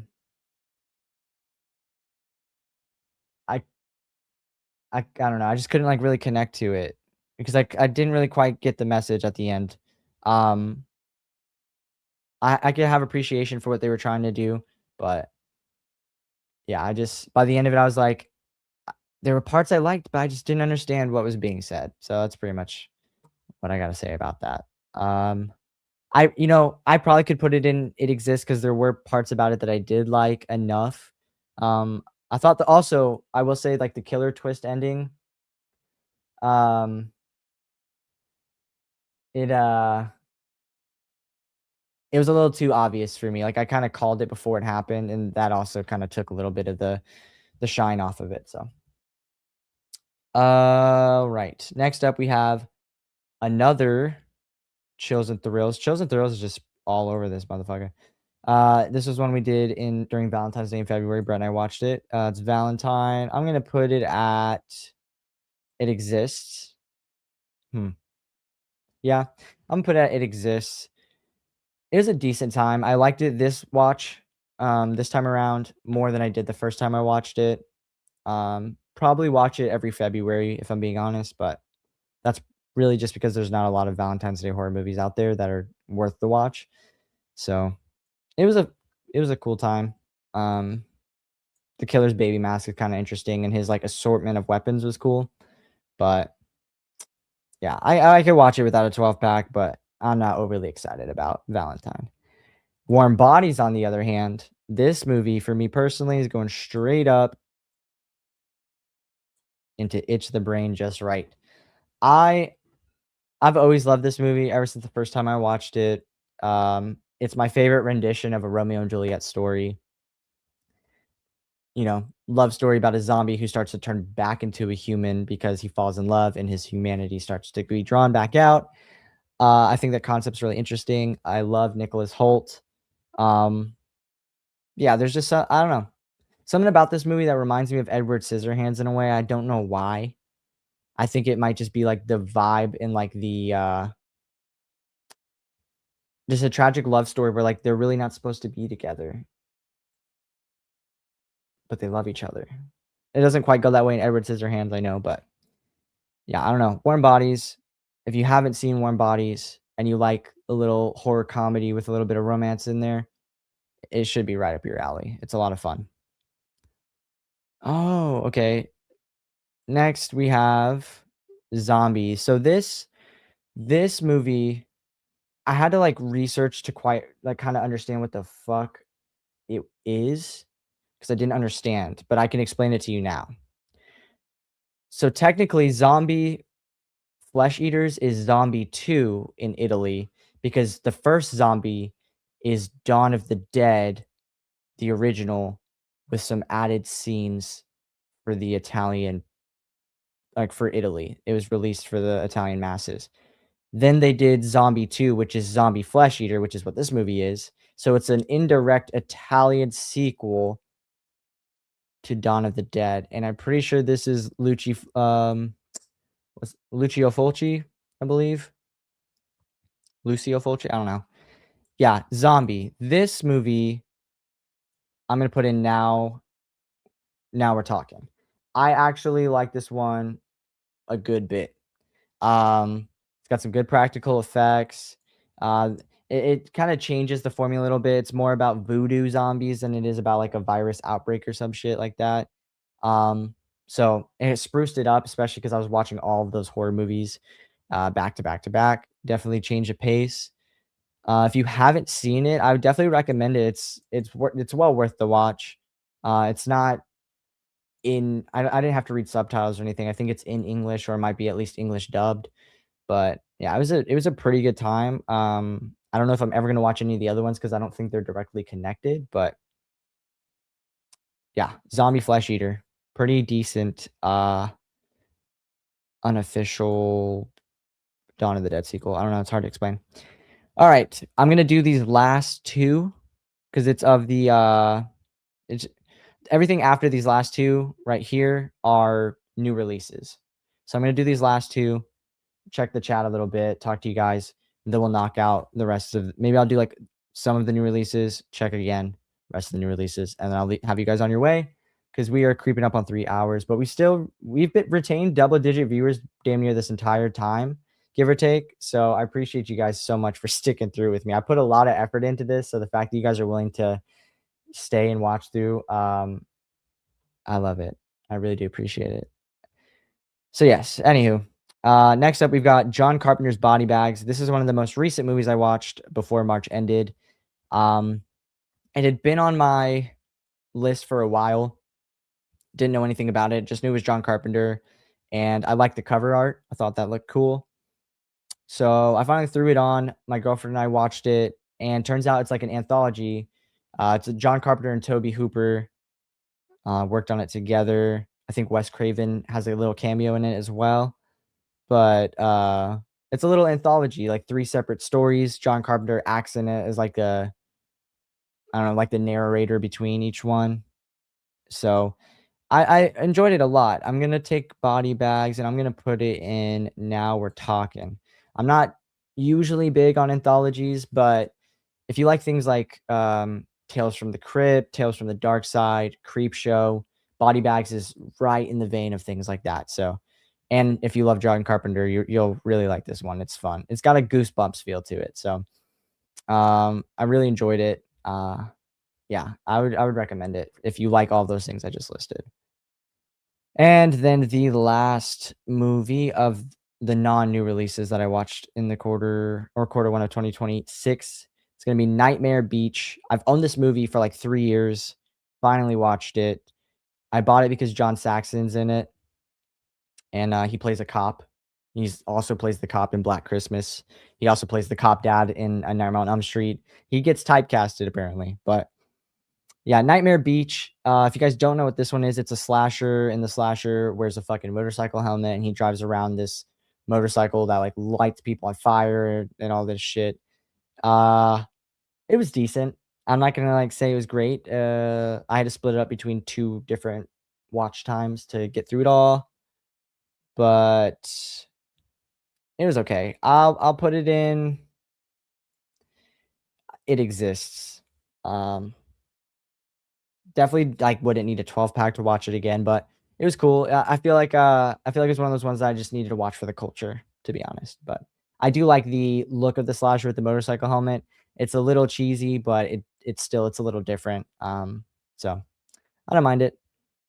Yeah. So that was the rest of the non-new releases. I'm gonna go ahead and check more of what you guys are saying over here. You guys are going crazy, and then might just knock out the rest of them, or I'll split it up between 2, depending.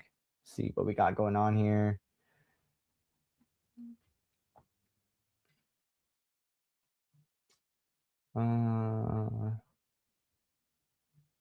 So I remember last where I left off, Ben had just joined. We all were saying hi to Ben. What's cooler than being cool? Ice cold. Yeah, I don't know what that's a reference to. I don't no idea, but I'm just saying don't want anyone thinking I'm talking about my butt when it's my face cheeks. Just saying. You said just saying twice. That's redundant. I'm a big fan of The Cabin in the Woods. Totally agree, Nanette. Y'all are bickering. All right, all right, all right. Ray says Cabin in the Woods friggin' rules. I friggin' agree with you, pal.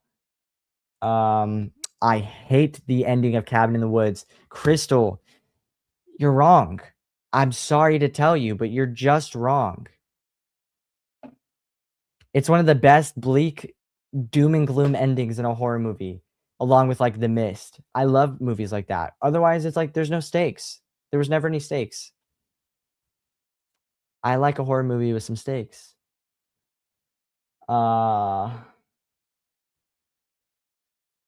Yeah, see? I love the end. Anything that is full. I don't know what the fuck that means, but lame and boring. Erica, you gotta do your job, pal. I'm just kidding. We are the weirdos, mister. Yup, yup. It ducks. Do I have to say it ducks? Are you like trying to tell me that I can't say it fucks? Is that what we're saying? I said it again. If that's what you're saying, that is like so lame. Let me know if that's what you mean. I guess I do need a little bit more media training out here, but I really love the craft. Yes, craft. Very good. Yep. See, I'm right there with you, Ray. Let her know. I'm a fake goth girl. I still haven't seen the craft. It's all good. Yeah, you'll probably enjoy it. I really did like it. So, hi, my name is Austin. When Erica doesn't respond on Discord, I check multiple streams. Yeah, that's because she's always modding somebody.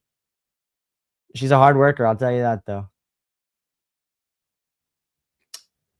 Oh, Nanette says I actually like the sequel to The Craft. You know, Nanette, you might be the first person I've ever heard say that. I'm still open to watching it because again, I'm a completionist, so I will eventually watch it. I just didn't really hear great things, but I'll try and take your word for it. Let's see. The Crow is so great. Yes, love The Crow. I demand a watch party. What were we talking about? Were we talking about The Craft, I assume? That would be good. That would be good. We got Leanna saying The Crow is great. Saw that one in the theater. Oh, that's sick. Yeah. I was like super behind on the Crow wave, but I really did like it.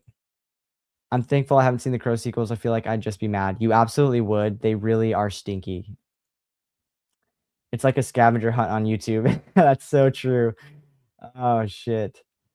Ray, I act like there aren't sequels. That's the way to go. Fair enough.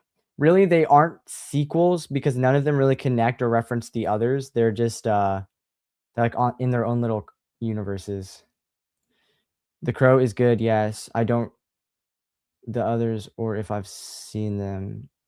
I don't remember the others or if I've seen them. Yeah, not really worth the time. If you don't like Hellraiser, you're probably not gonna like any of the sequels, just saying. I'll watch them eventually, but I won't be happy about it. Yep, yep. My favorite horror movies is Showgirls. Absolutely terrifying. I have no idea what that is. TBH. Oh, we got Papa Keels in the house. We got what did it?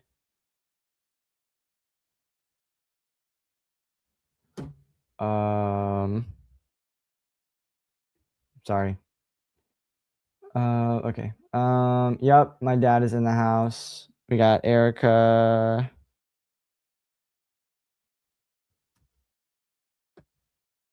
Oh, sorry. I'm being like emergency information is being sent to me right now. I'm getting very distracted.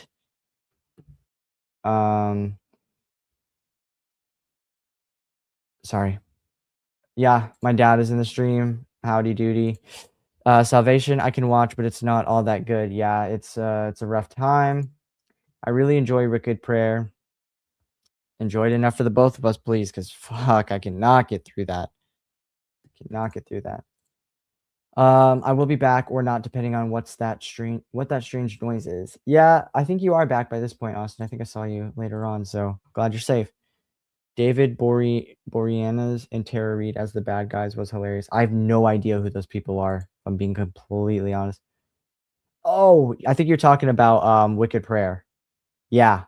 Yeah, it was a little weird. There's some funny bits, but that movie is irredeemable.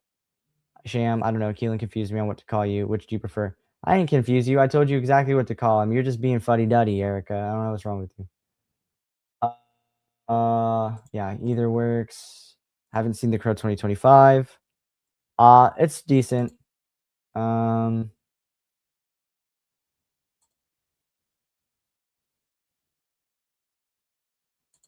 Okay. Yep, hello, I saying hi to all. Let's see. Haven't seen The Gray. Might check it out. You know, during the winter time, be a good time to check it.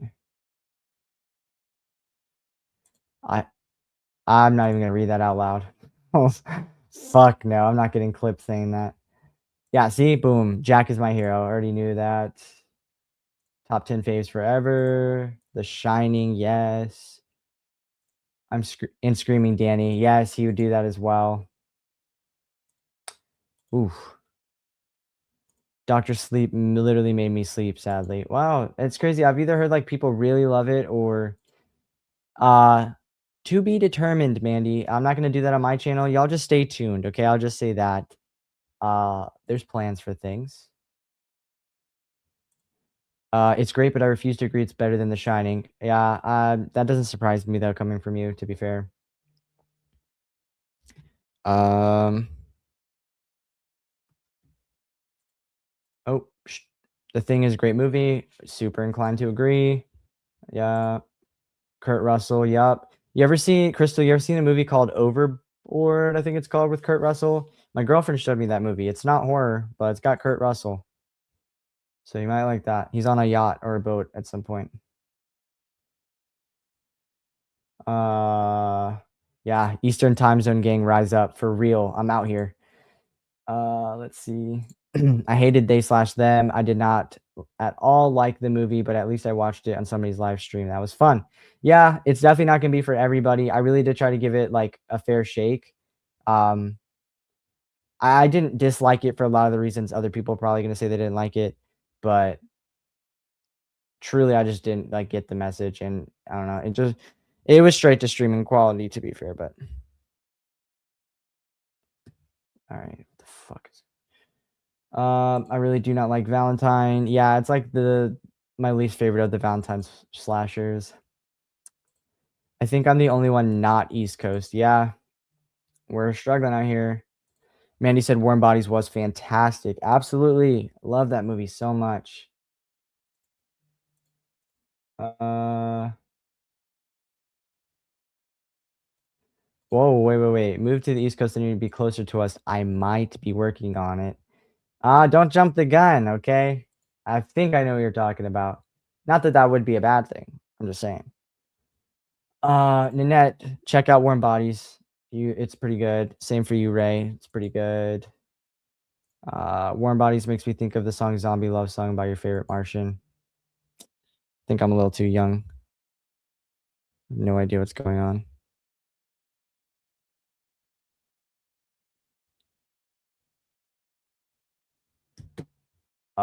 Sorry. Yeah, Zombie is a masterpiece. Yeah, it was really good, honestly, especially compared to a lot of those other movies in that franchise.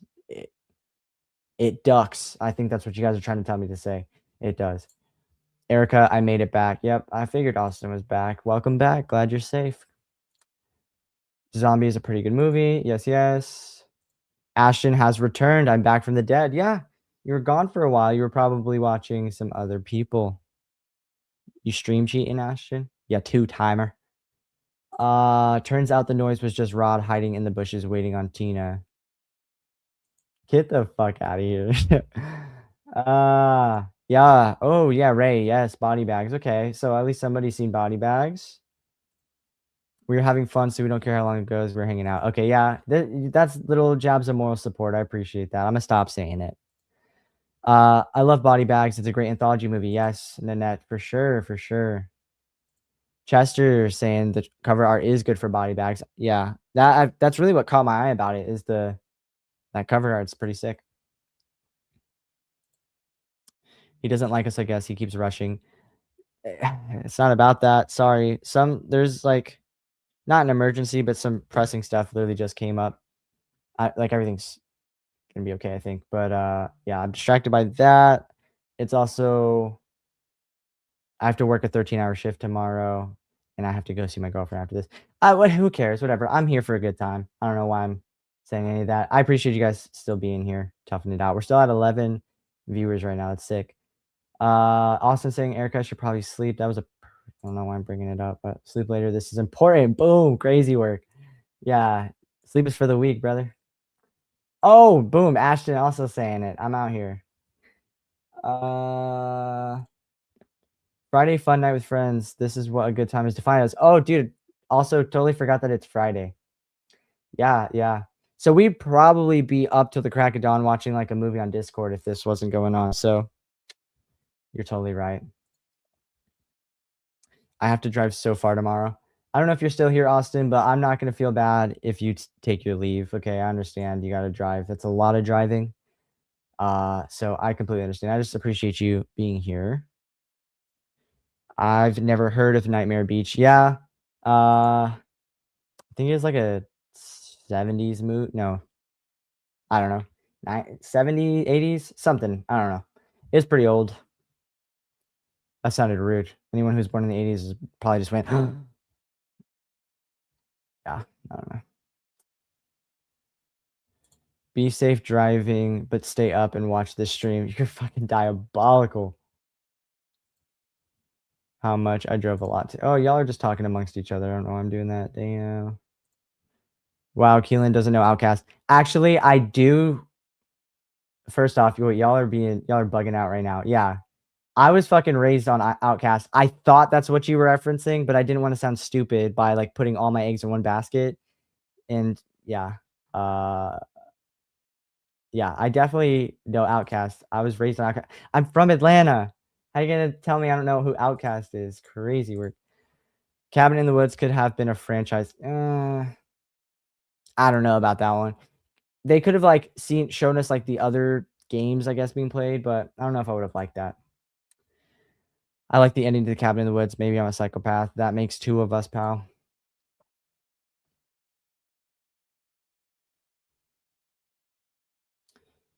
Wait, no. I love Crystal. Sorry, Keelan. Oh yeah. Wait, no.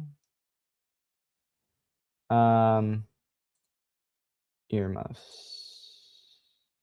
Yeah, I was just kidding. Don't boot her. I'm just joking around. Yeah. He knows Outcast. Brett, his name okay, you know what? I'm gonna leave it. I'm gonna let it just be. I do know. I knew the reference, I swear. I'm a little rebooted, y'all.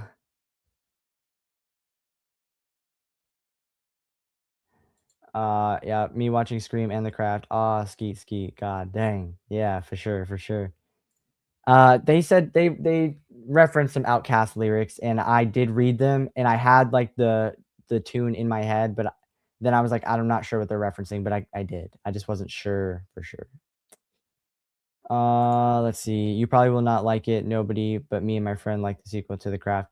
That's I'm gonna go in with an open mind and try not to have any preconceived notions and see where that takes me in the net. Which tier is Candyman 1992? And I love that movie a lot. Is that the original, Chester? If it's real quick, I'll just go over all three of them so we don't have to like go back over it. 1992, if that's the original, it's all the way at the top for me. Itch the Brain just right, S tier. And then I put yeah, I put the 2021 requel in It Exists, which is B tier. Candyman Farewell to the Flesh is in C tier, and then Day of the Dead is in D tier. So, but yeah, that original itches the brain just right. I've only seen the first Crow movie. I'll stop there. Okay, fair enough. The Showgirls thing, I was what Randy says before dying in screen. Oh. Yeah, see, these are like references. I have the memory of like a fucking I don't know, something that doesn't have good memory. So like these little references and stuff. I know what you're talking about now that you've said it, but it's not gonna pop off the top of my head. I'm just gonna keep it a $1.50. Erica again doing her job says, "Did everyone hit that like button? If not, you better do it, or else, or else that's you, a ghost getting jerked. It's crazy work. I hope everything is okay. Yeah. We'll see what happens. I'm also good. Yeah, I'm good. Yeah, hope everyone's okay. Thank you very much. Oh, let me just hide those. Hold on, Erica. Yeah, I put 2 and 2 together. Always calling me out. Yeah, anytime I get to just stir the pot. Anytime I can stir the pot, I will. Careful, Keelan. I will clip and make you into a GIF. To be honest, that could be the method for blowing up. If you like clip me, we make GIFs, and then we start sending them around, and people start using them everywhere. Could be a part of the method. I'm just saying. I really don't care. Either way, it's fine. So yeah, love Overboard. Oh, and Sky. Dude, why did I forget that Kurt Russell's in Sky High? You just said it, and his face just fucking like popped in my brain. Yeah, I think it's also funny that Sky High has I don't think Kyle Gallner's in that movie, but it has 2 of the 3 main guys in Red State in there as well. So that's fun. But yeah, Kurt Russell is in there. Cool, cool. Oh my god, I forgot about that one. Yeah. Why haven't they had a sequel to that? That's a movie they could have got away with doing a sequel for. Austin says, "Even I hated they/them." Yeah, you know, I think the concept was cool, like they had something there. If you're gonna make a movie about that, like a conversion camp or whatever, like, that was a cool idea. I just, like yeah, by the end of it, I wasn't fucking with it. It's like Escape from New York and Big Trouble in Little China are my favorite Kurt Russell films. 2 movies I have not seen, um, but they're on my watch list. Trust me. Uh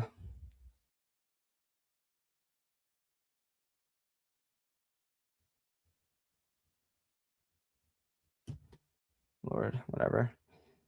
Let's see. Y'all are talking about East Coast, West Coast. Yep. Nanette's saying it's funny you said that from your description of Warm Bodies. I already decided I wanted to watch it, Keelan. Yeah, yeah, definitely check it out. I really do like that movie. It's one of my favorites. Like romance, especially. I admit to nothing. Exactly. If you need to handle something, we will understand. There's nothing that I can do about it. I'll talk when I can. It's all good. Yeah, I'm fine. We'll see what happens. Mandy, stop trying to make Coast happen. LOL. Yeah, that's it, Keelan. 17 likes. Let's get this stream to 20. Hey, I won't be mad at that. Let's do it.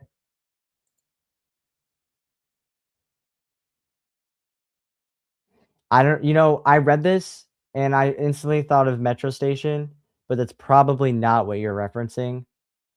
But I love me some Metro Station. Wait, clip that. Wasn't necessarily a stabbing motion. Yeah, I said I was jerking the ghost. What up? Ghosts need love too. Little ghost gooning. You ever heard of that?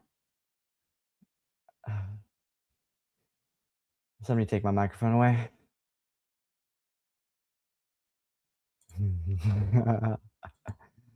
Oh shit. Yup, yup. What is your favorite Kurt Russell movie, Keelan? To be fair, I haven't seen a lot of movies that he's in.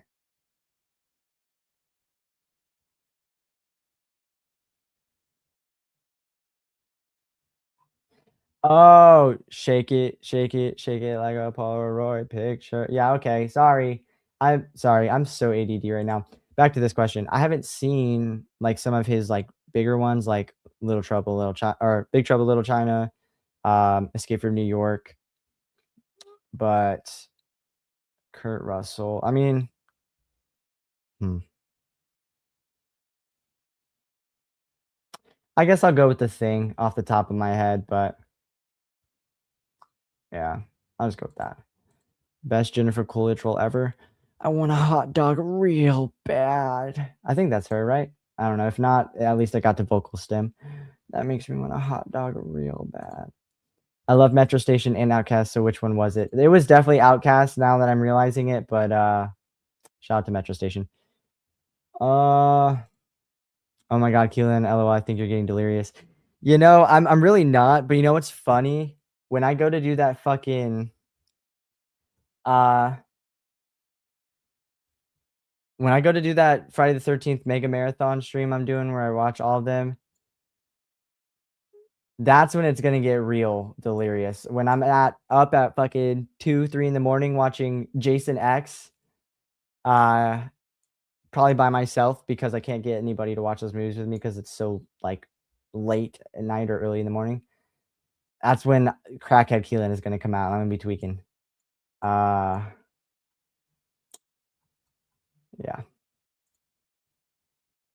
Wait. You're saying what?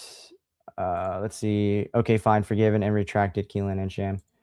No sleep. Half a beer and dealing with us is making him go mental. Yeah, I have to drive after this, so that's why I'm only going with one. If it wasn't for that, I'd probably be on like my 5th by now. Man, you never watched Escape from New York? Nope. I bought it, own it, never seen it. Big Trouble Little China is a classic. You slip in. I know. It's your fault.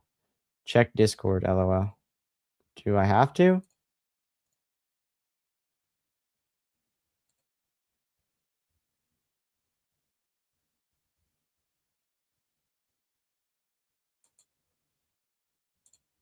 Da, da, da, da. Oh,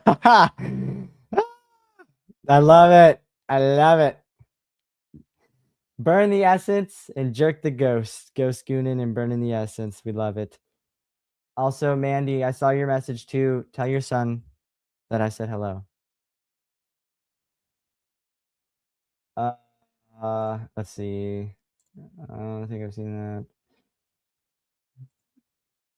that.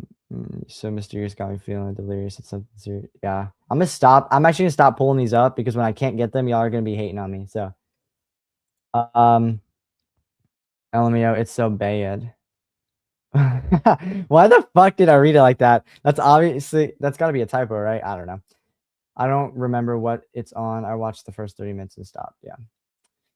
All right. If anyone doesn't have Shudder, they recently added both RZ Halloween movies, House of Wax 2005, and The Fog 1980, and other movies on there. Nice. Yeah, I've got Shudder. I gotta check that out. I don't think I can watch RZ Halloween again. That's crazy talk.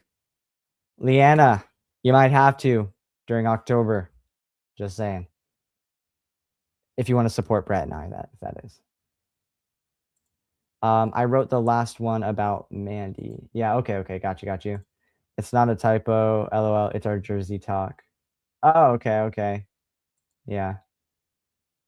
But yeah. I thought I was still having to channel like my inner Jennifer Coolidge, to be honest, but I guess we're chilling. Alrighty. Close Discord back out. I've gotten to the bottom. Still got 10 people in here. Let's go ahead. How we got left? I think it's 10. 1, 2, 3, 4, 5, 6, 7, 8, 9, 10, 11, 12. Okay, we got 12. I'll do 6. Chop it up with you guys. Do the other 6. Talk about what's next, what I got upcoming, and then we'll close out. Sound good, team? Alrighty. Next on our list, we have a little Grindhouse film, a little Shudder original called Dolly. It's got what's that guy's name? Sean Michael Scott from Stifler. Yeah. He's in it. I really do like it. This is another one of those movies that I probably would put in a tier between It Exists and Now We're Talking. But I'm going to put it in It Exists. It was a fun time. There were some things that were highly unrealistic.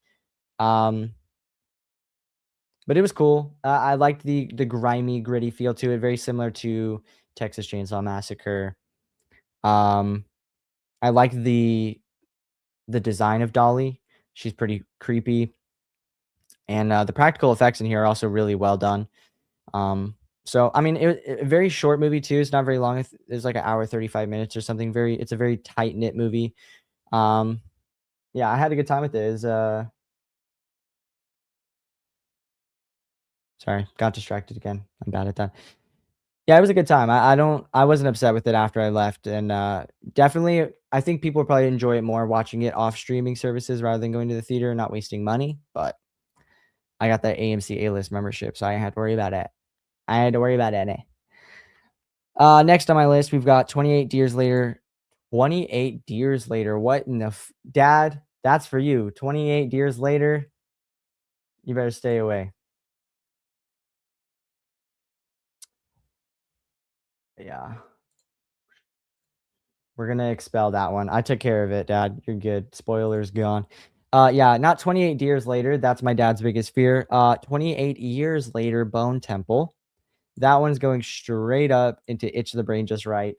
I liked 28 Years Later, and then the ending, I was like, "Ooh, I'm not feeling that. I don't know, something Power Rangy about this." And then I went and saw Bone Temple and this movie, Ducks with an F. Uh, really good. Super, super good. I'm so excited for the next one. Um, fuck you. Yeah. I'll pass, but to each his own. You just call me a chicken fucker, boss. But yeah, 28 Years Later, Bone Temple, super good. Probably one of the best of the year so far. Um, yeah, I can't wait to see what they do next. I hope it tops that because then that one is going to be great. Or if even if it's on par with Bone Temple, that's fine. I just don't want to go back down a step. Next, we have another movie. I got to see this one with my dad actually. We went and saw it together. It is They Will Kill You. I think this is the last movie I saw in theaters. This movie's fucking great. Yeah, I'm gonna put this one. I'm gonna put it right up in Now We're Talking, and I'm gonna tell you why it's not going up in Itch the Brain Just Right. It was almost there. The reason why I don't feel like I should put it all the way up to S tier is because the opening scene sets the stage, and I was like, "Oh shit, we're in for some craziness," and we were still. But the scenes, like the bigger fight scenes after that, and the shit that goes down, it just never met that opening sequence. I feel like they should have spruced it up more. They really set a high expectation, and then they didn't quite meet the expectation throughout the rest of the movie. And for that, I don't feel like I should put it S tier. If that were the case and everything kind of was on par with that opening scene, definitely would be Itch the Brain Just Right.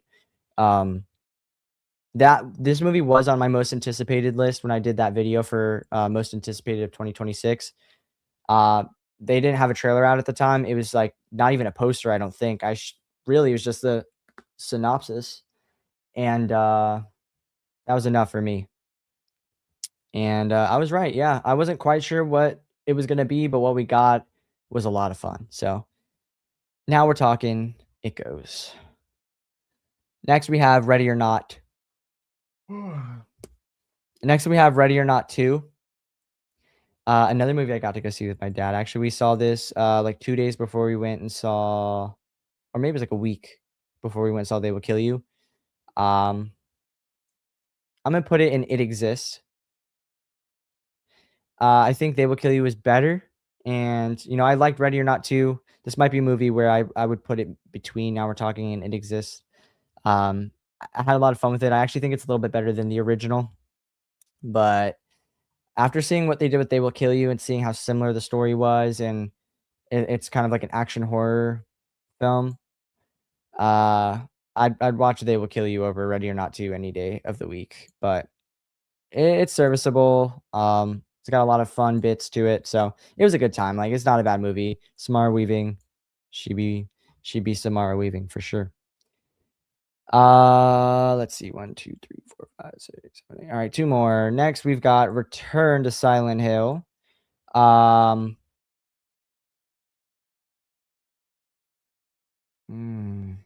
Yeah, I'm gonna put in Need Me a 12 pack for that one.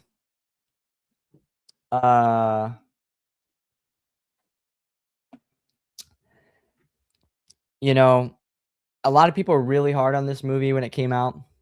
I was really nice about it. Looking back though, I think I was just like trying to like it more than I really did. I'm not a fan of the games. I've never really played them, so I know this was based off of one of the most popular games, but I don't have that to go off of.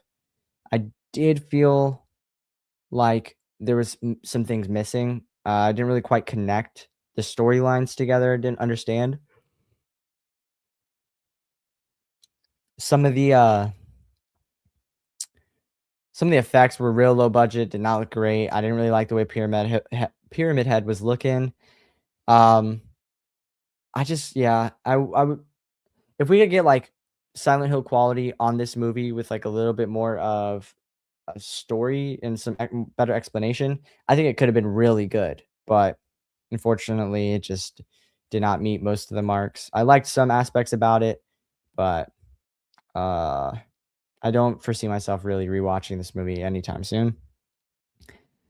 Next, we have, and this is the last one I'll do, and then I'll see what you guys are up to in the chat, and then we'll get going on those last 6.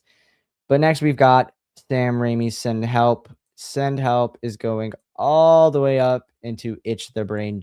Wait, where'd it go? Where'd it go? I'm so confused. I lost it. Oh, there we are. Itch the Brain just right. This movie was not on my anticipated list for 2026, and I have no idea how I dismissed this film. The movie is just like fun. It's off the wall. It completely diverted my expectations and went a direction I did not expect it to go. And yeah, the ending was satisfying. One of the things I have issues with movies nowadays is I feel like they don't know how to stick the landing, but Send Help definitely stuck the landing. Sam Raimi, I mean, he's all over this film, obviously, you know, but Rachel McAdams, Dylan O'Brien, they play their roles phenomenal. I really thought that Dylan O'Brien was gonna like have a character arc and whatever, and yeah, I don't want to say too much because if you haven't seen it, I highly recommend checking it out. But that was not the case. Some crazy shit happens in this movie, and yeah, I thoroughly enjoyed it, and I was slipping for not having that on my most anticipated list. So definitely worth the S tier, and I would say it's right up there with Bone Temple as far as my favorite of 2026 so far. But yep, we got 6 more to go. I'll go ahead, see what you guys are up to, and then get those last 6, see what's up next, and then close out from there. Scroll back up. I'm scrolling. I'm scrolling.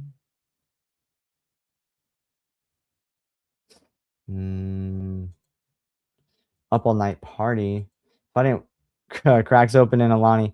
Yeah, I don't know. I gotta work tomorrow. I would love to attend. Let's see. Yep. Ashton saying, Leanna, I've actually warmed up to Rob Zombie's Halloween movies. Yeah. The second one, not so much, but I do like the first one still. Dolly's a movie that I have seen advertised on AMC Plus. You might want to check it out. If you like films like Tourist Trap or Texas Chainsaw Massacre, it's kind of in that realm of things. You might like it. It was okay. Yeah, I might just stream a movie. Erica's gonna pass out in an hour. Yeah, true. And I don't even know if you have the ability to disconnect her, Mandy, so we might just be stuck. Frig, I wanna watch Dolly so bad. Yeah. It's pretty it's alright. Yeah, need to see Dolly still. My dad watched it. He said it was, like, okay. There's some pretty, like, silly shit in there, but it was a good time. Late as hell last night. That's even more so a reason why she's not gonna make it through the rest of the movie. Yeah, fuck deer. Pass. Wow, Nanette, yeah. Oh, sorry. Erica, Bone Temple, though, is amazing. Agreed. Nanette saying, I've never seen any of the 28 movies. That is pretty wild.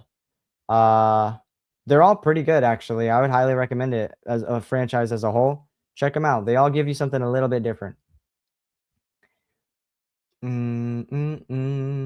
Yep. Love Bone Temple is dope. Love Bone Temple. Hazer, don't ditch Power Rangers. Now, here's the thing. I'm not hating on the Power Rangers, but when you're watching a 28 Days Later movie, it's supposed to be serious, and then out of nowhere, you got these people flipping around with spears and shit. It's the same as watching Cabin Fever, and then the kid starts fucking karate kicking in the middle of it. It's like, what's going on? Pancakes, pancakes. I don't get it. I thought Bone Temple was better than the previous movie. Yeah, absolutely, Chester, for sure. Jethro loves it. I don't know what that means. Jack O'Connell. Erica, if you like Jack O'Connell, gotta watch Eden Lake. He's a young lad in that movie, but yeah, y'all talking about Skins. Skins gave a lot of really great actors. I know that. I've never seen it though. Let's see. Arwen 2. I don't know what that is. Oh, Ready or Not 2. Yeah. No spoilers. Ready or Not 2. Yep, got you. I don't think I spoiled anything. So Ready or Not 2 was good but not needed. Yeah, absolutely. I think it was T Parker in somebody else's stream a couple days ago said like Ready or Not 2 is the most forced sequel I've seen in a long time, and I'm inclined to agree. Although it's still fun. Ready or Not 2 was filmed at the same mansion Billy Madison was filmed. That's a neat little nugget of information. That's cool. Oh yeah, see, even Erica said neat. That's probably why the word was on the tip of my tongue. I don't know. Subconsciousness.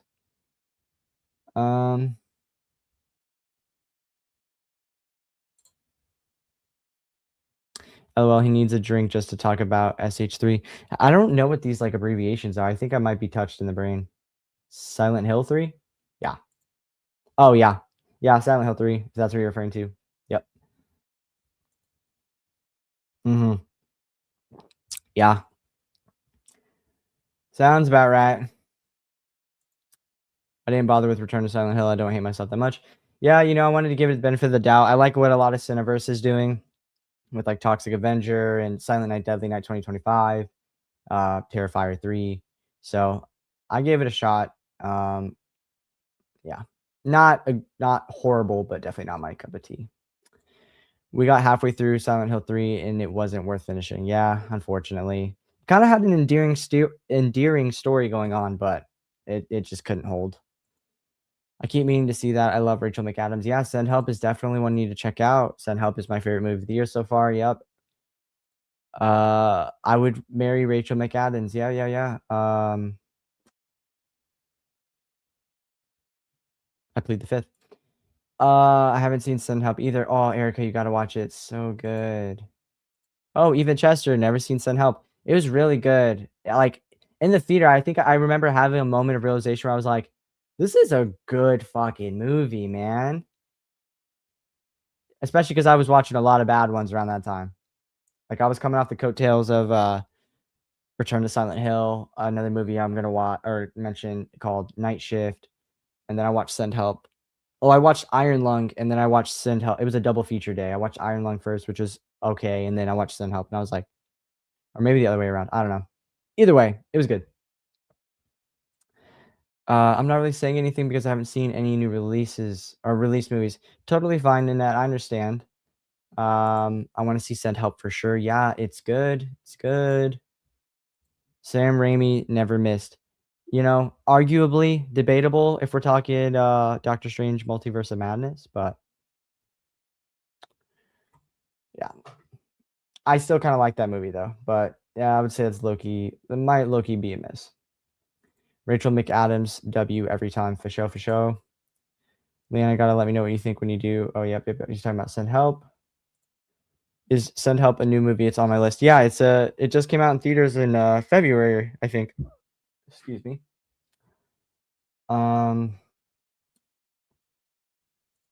Yeah, I'm not sure that I can stay awake for the whole stream. Totally understandable, Nanette. I've got 6 movies left. We are 3 hours and 30 minutes in. So I understand. I was not expecting to be up this late. I would have started sooner. So if you can't make it through, I appreciate you for toughing it out this long. And if you're already gone, sorry I missed your message till now, but if you're still here toughing it out, I do appreciate you. Yeah, 28 days later, I enjoyed that one. Yeah, I mean, I like that one too. Honestly, for me, Pancakes Party is great. Yeah, it's not that I hate it. It's just not fitting to the tone of the movie, but still fun. Yeah. LOL, I'm over here saying next for him. Yeah. No way, Multiverse is good. It's not that it's terrible, but it's like,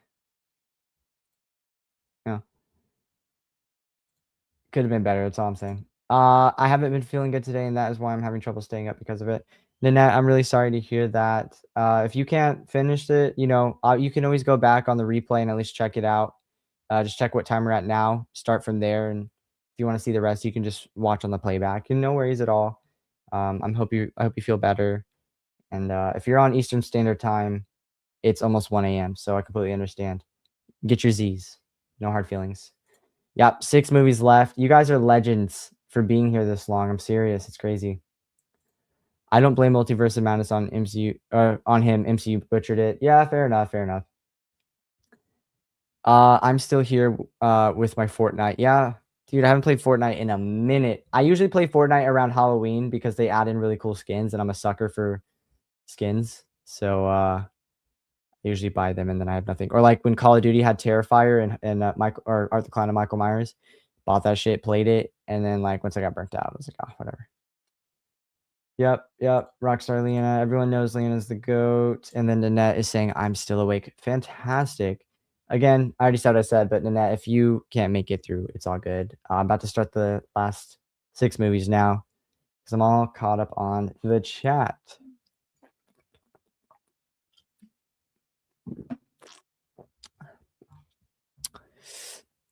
All right. Let's get back to it. I'm still asleep. So funny, Cole. Yeah, I do want to get through these because I do want to talk about some of the other streams I'm doing, and I don't want to keep taking up your guys' time as much. So let's go ahead and get through these. Hopefully you guys will at least stick around to hear that. But I've been told that I talk a little too much. Anywho, next movie on my list is a movie that I was super excited for because I am Justin Long is my guy. If tequila is that guy's lady, then Justin Long is my guy. And so when I saw the trailer for Night Patrol, I was like, okay, Justin Long, vampires, cop movie, kind of gave me the same feel as like End of Watch, which is another movie that I really enjoy. If you haven't seen that movie, it's like a found footage LA cop movie. Jake Gyllenhaal, super solid. And it's got Anna Kendrick in it as well. No, not Anna Kendrick. What's the girl? The Cup Song girl? Is that her name? Anna Kendrick? Yeah, she's in it. I was super excited for this movie. Need me a 12-pack is where it ends up because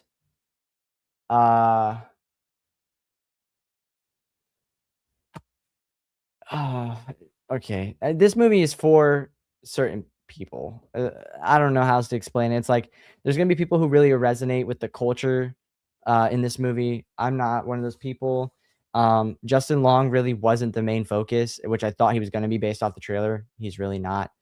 And it just started to get like way too like mystical towards the end.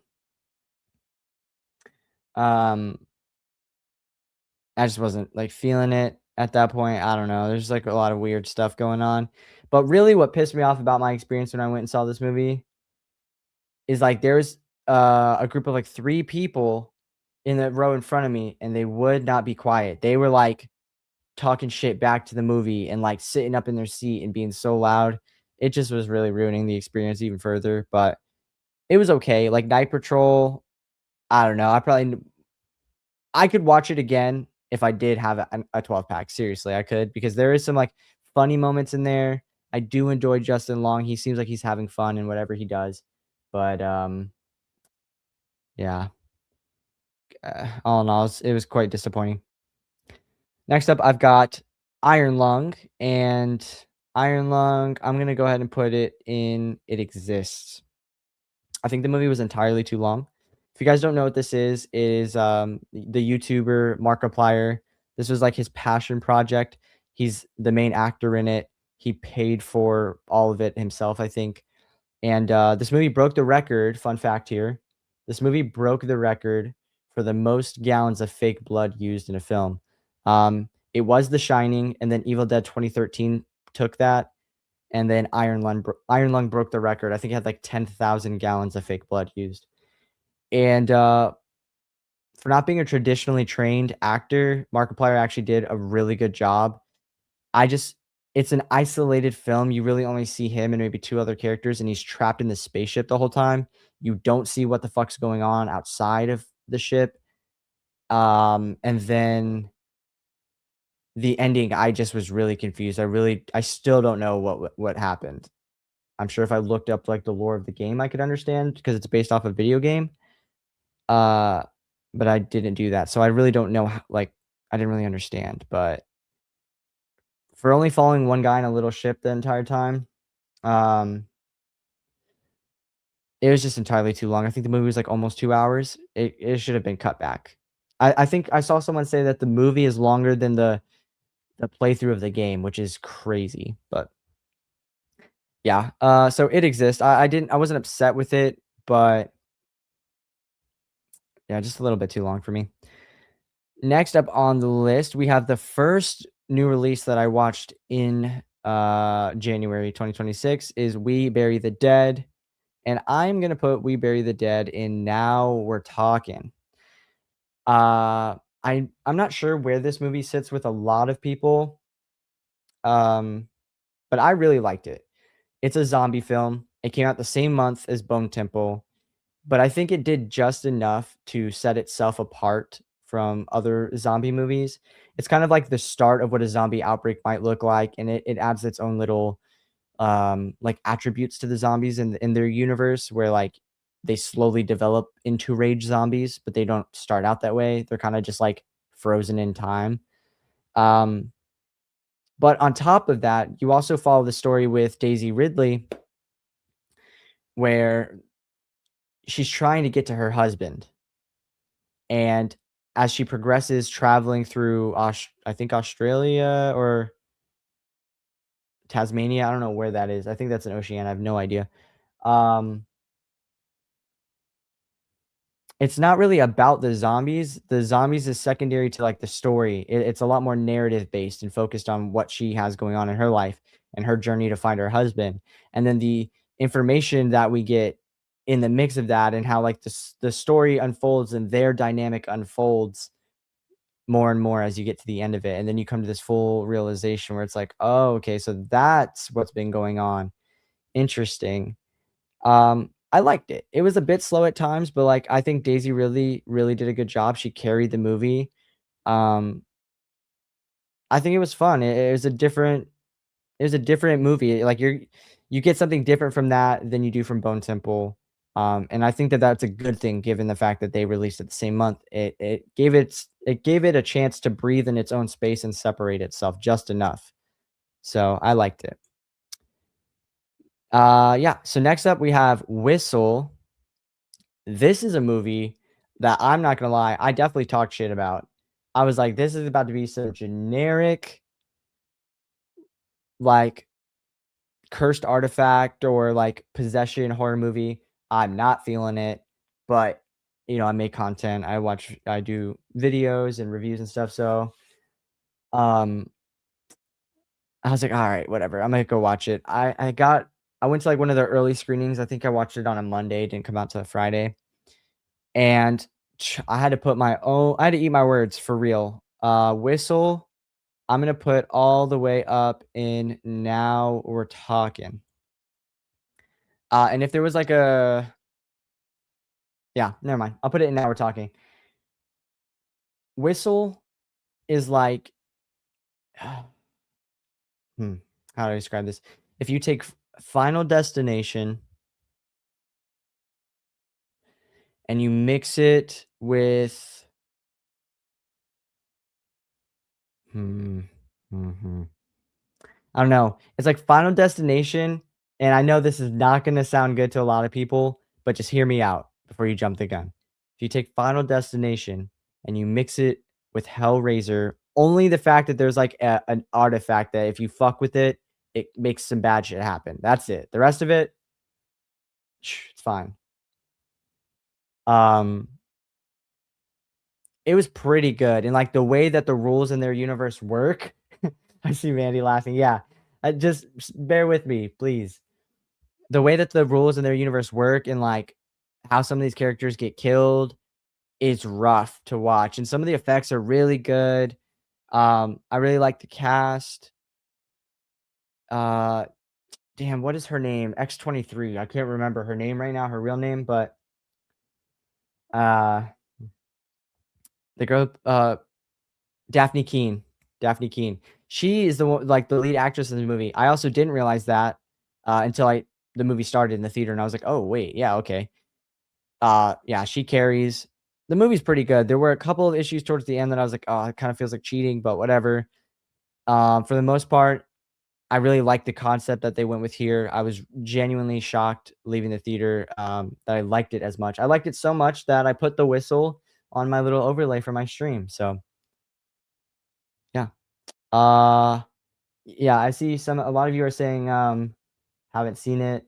Yeah, literally just so I see you guys, just Hellraiser for the fact that there's like in Hellraiser, there's the lament configuration, the puzzle box whistle, there's an Aztec whistle. That's all I mean. So like you take the artifact from Hellraiser, throw it in, and then like has like elements of Final Destination kind of. I recommend it. I really do. It was a good time. I was pleasantly surprised, and I had to eat my words for real. All right, we're coming up on the final two. Next up, we have Undertone, the most recent horror film from A24. I did a live stream with Brett, my friend Tyler, and Destiny, and we talked about Undertone quite a bit. I feel like I'm not as high on Undertone as I was when I first watched it now that there's been some time. First week, I probably would have put it in Now We're Talking. I'm going to put it in Exists. It probably deserves to be somewhere between the two, but I'm going to throw it in It Exists. I do like a lot of what they did with Undertone. I like the soundscape, the audio, how a lot of the scares come through with I don't know, with the audio. I'm an audio guy. I like sounds. So, and in the theater, I saw it in like the Dolby Digital, Atmos, whatever. So like that shit was all encompassing. It was tickling me funny, but I like also like the content creator aspect of it. I just feel like they could have done more, and I don't really like the way the ending went. So, and I'll say I'll leave it at that. Yeah, I'll leave it at that. I see even Leanna's like no Undertone spoilers. Now I'm trying to think back. Did I say anything that was a spoiler? I don't think I did. I'll leave it at that though. Yeah, I'll leave it at that. That's fine. All right, and last but definitely not least, we're going with Primate. And for me personally, I'm gonna say it again. This monkey fucks. Great. Carrie joins in. Hi, Carrie. I see you there. Carrie joins in, and the first words she hears are this monkey fucks. Sorry about that. Yeah, I see Ashton saying Primate was okay. Me personally, I really enjoyed Primate. I really love the practicality of it. I love the fact that it's a man in a monkey suit and not like a CGI monkey like how they do in Planet of the Apes and all that. Yeah, I thoroughly enjoyed it. From the opening scene, they really just tell you like, "Hey, this is what you have to look forward to. Just be ready." And yeah, from the moment forward, I was like on the edge of my seat the whole time. There are some mistakes made, like some bad choices character-wise, but that's always gonna be the case in horror movies. Overall, I do think the concept is fun. A lot of these like animal attack movies don't really do it for me, like Cocaine Bear, Cocaine Shark. Yeah. Um, Cocaine Charlie Sheen. They just don't really do it for me. But a Primate, there's a lot of emotion involved with this movie too, because there's families intertwined. He is a family, like he is part of the family, really, and then they have to like fight him off and shit. Cocaine deer. That's funny. Yeah, I mean, I like Primate a lot. I know a lot of people weren't as high on it as I was, but I thoroughly enjoyed Primate. So yeah, holy shit, guys, we did it. And what's crazy is I don't think I have all the movies that I watched on this list. I watched A Quiet Place Day 1. I don't think I finished it, which is why I didn't throw it on here. But I'm pretty sure there's a couple movies in here that I haven't seen. But that is it. That is all 72 films that I watched in Q1 of 2026. You guys are fucking champions. We got 16 people in here at my time. We've been going for 3 hours and 40 minutes. And it's 1 a.m. here, Eastern Standard Time. Yeah, you guys rock. That is awesome. Let me get back to some of these chats now that we're all finished up. See what you guys have to say. I'll try to be quick. Tell you guys what I have up next, and then we'll sign off. Ooh, we're up to 17.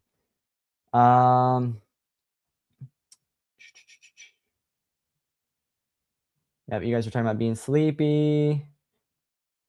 Wait, fuck. Okay, so I don't care how bad you say this vampire movie is. I want to see it. I'm a big vampire girly. Yeah, you're going right ahead. I don't know if it's gonna be your cup of tea, but to each their own.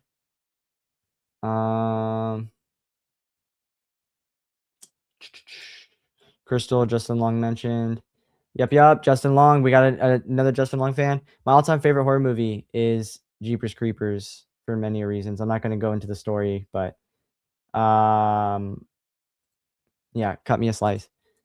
I want to see Iron Lung just for the blood. I don't really know who Markiplier is, nor do I care. Nope, fair enough. Yeah, fair enough. Yep, Mandy even saying just give me the blood. It's all right. It's Iron Lung's decent. I haven't seen We Bury the Dead. Yeah, my dad. Oh, different account, but needed more zombie fights. Good, but needed more zombie fights. Yeah, yep. I agree. I saw that one as a Scream Unseen showing. Yeah, I'm assuming you're talking about We Bury the Dead. I liked it. Seriously, I really did. I thought, especially because in January we get a lot of stinker horror movies in January. So I was pleasantly surprised. Yeah, story arc is great. Annette saying, I want to see We Bury the Dead. Just looks like a good movie. Absolutely. I know of him, but I haven't watched him stream. Oh, we're talking about Markiplier. Yep. Oh, Ray says, Frig, I've been meaning to watch Whistle. Recommend. Yep, haven't heard of Whistle. Recommend. Recommend. I will recommend it. Whistle was mad. Ashton, you're not valid here. I'm just saying. Another one for our list. Yeah, my buddy really recommended it. Yeah, the hesitation to mention Hellraiser. Absolutely, you guys have like it's PTSD, man. HR definitely not. No thanks. Yeah, there's no Pinhead. True. Yep. See, Pinhead is the man. It's his favorite horror icon. Ray said Undertone was pretty dope. I watched it last week. Yeah, there's a lot of elements I really liked about Undertone. I think it was just like the ending and how it wrapped up that really pissed me off. Pincushion head being there wasn't the problem. It was not being there that was an issue, and I was lied to you. Touche. Undertone was good, but not rewatchable. I don't know about that one. And oh god, I forgot. Did I say anything spoiler? I don't think I did. Let me shut the freak up about it. Yeah, okay. It didn't spoil anything. I'm lame. Never leave the house. It's all good. If I could not leave the house as much as possible, I would. I haven't seen it either, but I want to see Undertone too. As I said hi earlier, but another warm welcome to Carrie Crave Cinema. Thank you so much for being here, saying, hey, what's up? We just finished up 72 movies I watched in quarter one of 2026, but I still appreciate you for making your presence known. Yeah. Primate was okay. Yeah, I don't know about that, Ashton. You might not be valid, brother. Just gonna be honest. I like Primate a lot, actually. Yes, Erica is super fun. She said, what did I do? I don't know. Did I say something stupid? I have no idea. What did I say?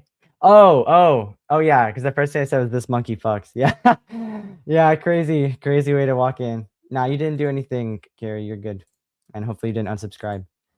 Primate was cool and loved the kills, but I just thought it was goofy at times. Yeah, fair enough. It's hard not to be a little goofy when I mean, the premise is what it is, but I thought Primate was okay, not the worst. Yeah. I'm not surprised. I'm not the only one that's like super high on it, but it's okay.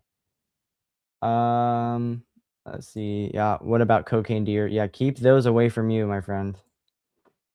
Man, he says Primate was entertaining, good distraction at the beginning of the year. Yeah, absolutely.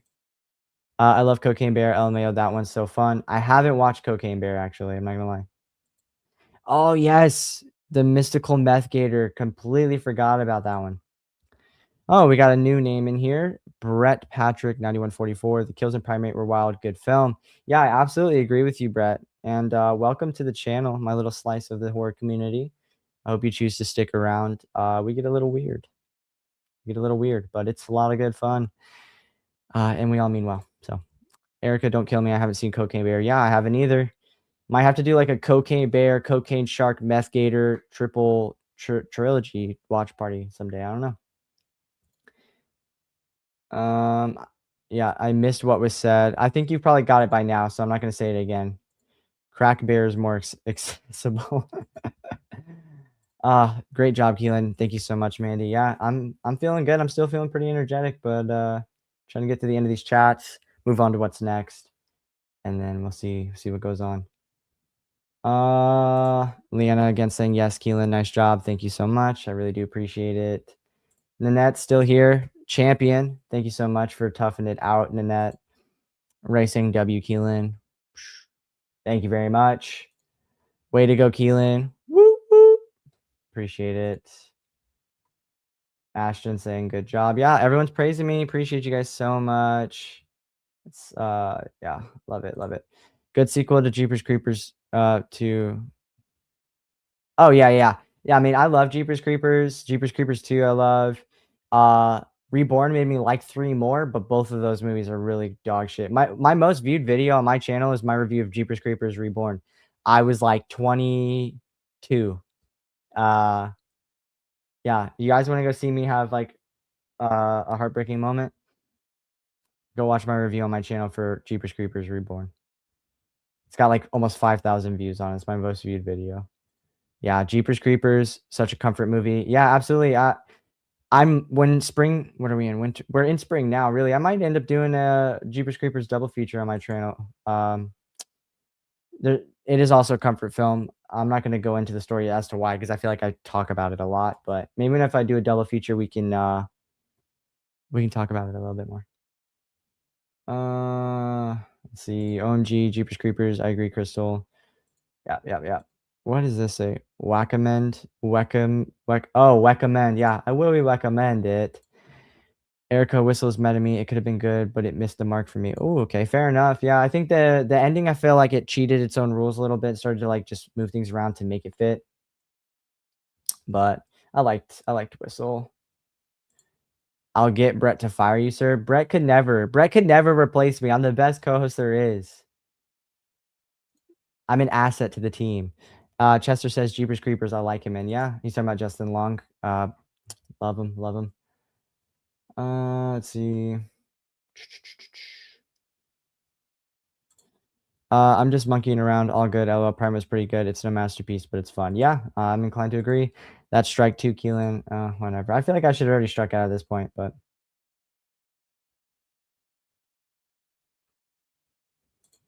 Keelan, the piercing is really cool, by the way. It makes me miss my nose piercing. Yeah, thank you so much. I want to get the other side done at some point. I should have got them done at the same time so that one side wasn't swollen, but I wasn't smart enough. But yeah, I want to swap this one out too. It gets irritated a lot, but I want to put a hoop in. Maybe swap my septum ring out. But yeah, appreciate you. I took it out because I kept snagging on my pillow at night in my sleep. Yeah, fuck that. Absolutely not. Like people who get smileys, I don't know how they do it because I hear those tear out so easily. Would never. Couldn't pay me to get it. Him not reading me and Crystal spelling it wrong is cracking me up. I'm low-key like trying to skip through some of these so I can get to the end. I prefer Tarot over Whistle. I feel like they had similar feels. I actually didn't watch Tarot for the same reason why I wasn't gonna watch Whistle. But I'm gonna put that on my list and check it out. If you're recommending or if you're saying it's kind of similar in a vibe, definitely. Didn't notice myself. Yeah. I got a weird message from someone I wasn't. I don't know what you mean by that. Let's see. I've never seen Tarot. Yeah, cool. Yeah, you guys ate this chat up for real. You guys loved the stream, it looks like, and I had just as much fun. I did not expect this to run for almost 4 fucking hours. That's insanity. Genuinely love you guys so much for toughing it out. Tarot was actually really good. The design for the Tarot characters were badass. All right, cool. Noted. Yeah, I'm gonna put that on my list. I skipped it for the same reason I was gonna skip Whistle. And obviously I liked Whistle a lot, so I don't know. I'm weird like that. But anywho, yeah, real quick, let's get into what I've got upcoming next because I've got a bunch of stuff planned. I already talked about at the beginning of the stream, but there is a pinned comment, I think. I think it's still pinned. I don't know how this shit works, but if it is pinned, there's a link pinned from my next stream that I'm going to be doing on Sunday, and I'm going to be doing a live read and discussion of a rough cut short film called The House of Mr. Cackle. Rough Cut is a proof of concept. I talked about this earlier, but quickly, it's like a proof of concept. It's unreleased. I've seen it. The director sent it to me, and I did a review for it. And the review for that is linked in the description of this video. If you guys want to go see what it is, what I'm talking about, it's an upcoming horror film now that's in pre-production, supposed to go into post soon. Allegedly going to be starring Kimberly J. Brown, Kayla Cromer, David Howard Thornton as Mr. Cackle. But they came out with a short film book, or a short story book of it, called The House of Mr. Cackle. I own a copy of it, and I'm going to read it for you guys live. Try to spruce up some interest, see if you guys, I don't know, I'm excited to see how the movie turns out, so I'm trying to see if you guys want to hop on the train with me. And it's just something different. There's really not a lot of information about any of this on YouTube. You can't, I think I've got the most in-depth review on there. I don't think there is really any. When I made mine, there definitely wasn't. I don't know if there is now, but yeah, I might have been, I might be like a pioneer of this particular thing. But other than that, I've got the double feature, or no, I've got the live stream with Brett coming out. That's gonna, I don't know the dates. They're on there. Brett and I are gonna be doing Bloody Birthday on Chills and Thrills. I'm also gonna be on Sledgehammer Horror, Ken Sledge channel, where we're gonna be watching Dead Silence. That's coming up, I think, next Tuesday. And then Brett and I are also gonna be doing the Jurassic Park watch party, and we are also going to be doing his birthday stream, so that should be fun. So make sure you guys stay tuned for all of that.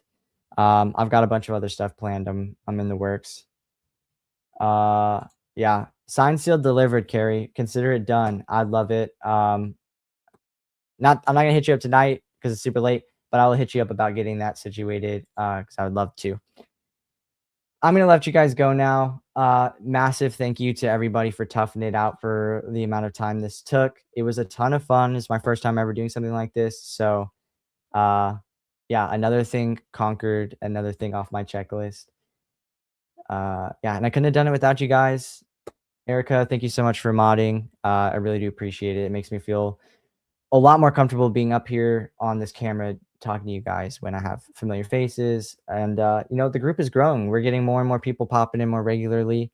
And I could gush on and on about it. It really is amazing. I appreciate it so much. So, but I digress. I'm gonna leave it there. Everybody get some good rest. I know that I'm about to. And hopefully you guys tune in for my stream on Sunday, and I can open your minds to this new world of Rough Cut. But yeah, thank you, Erica. But I'm gonna go now. I got a girlfriend that's probably asleep, but she's been waiting on me forever. Don't click the butts. Yep. Y'all have a good rest of your night. As always, stay safe. As always, stay safe out there. And I hope to see you guys in whatever I have coming up next. Take care. Love ya. How do I end this shit?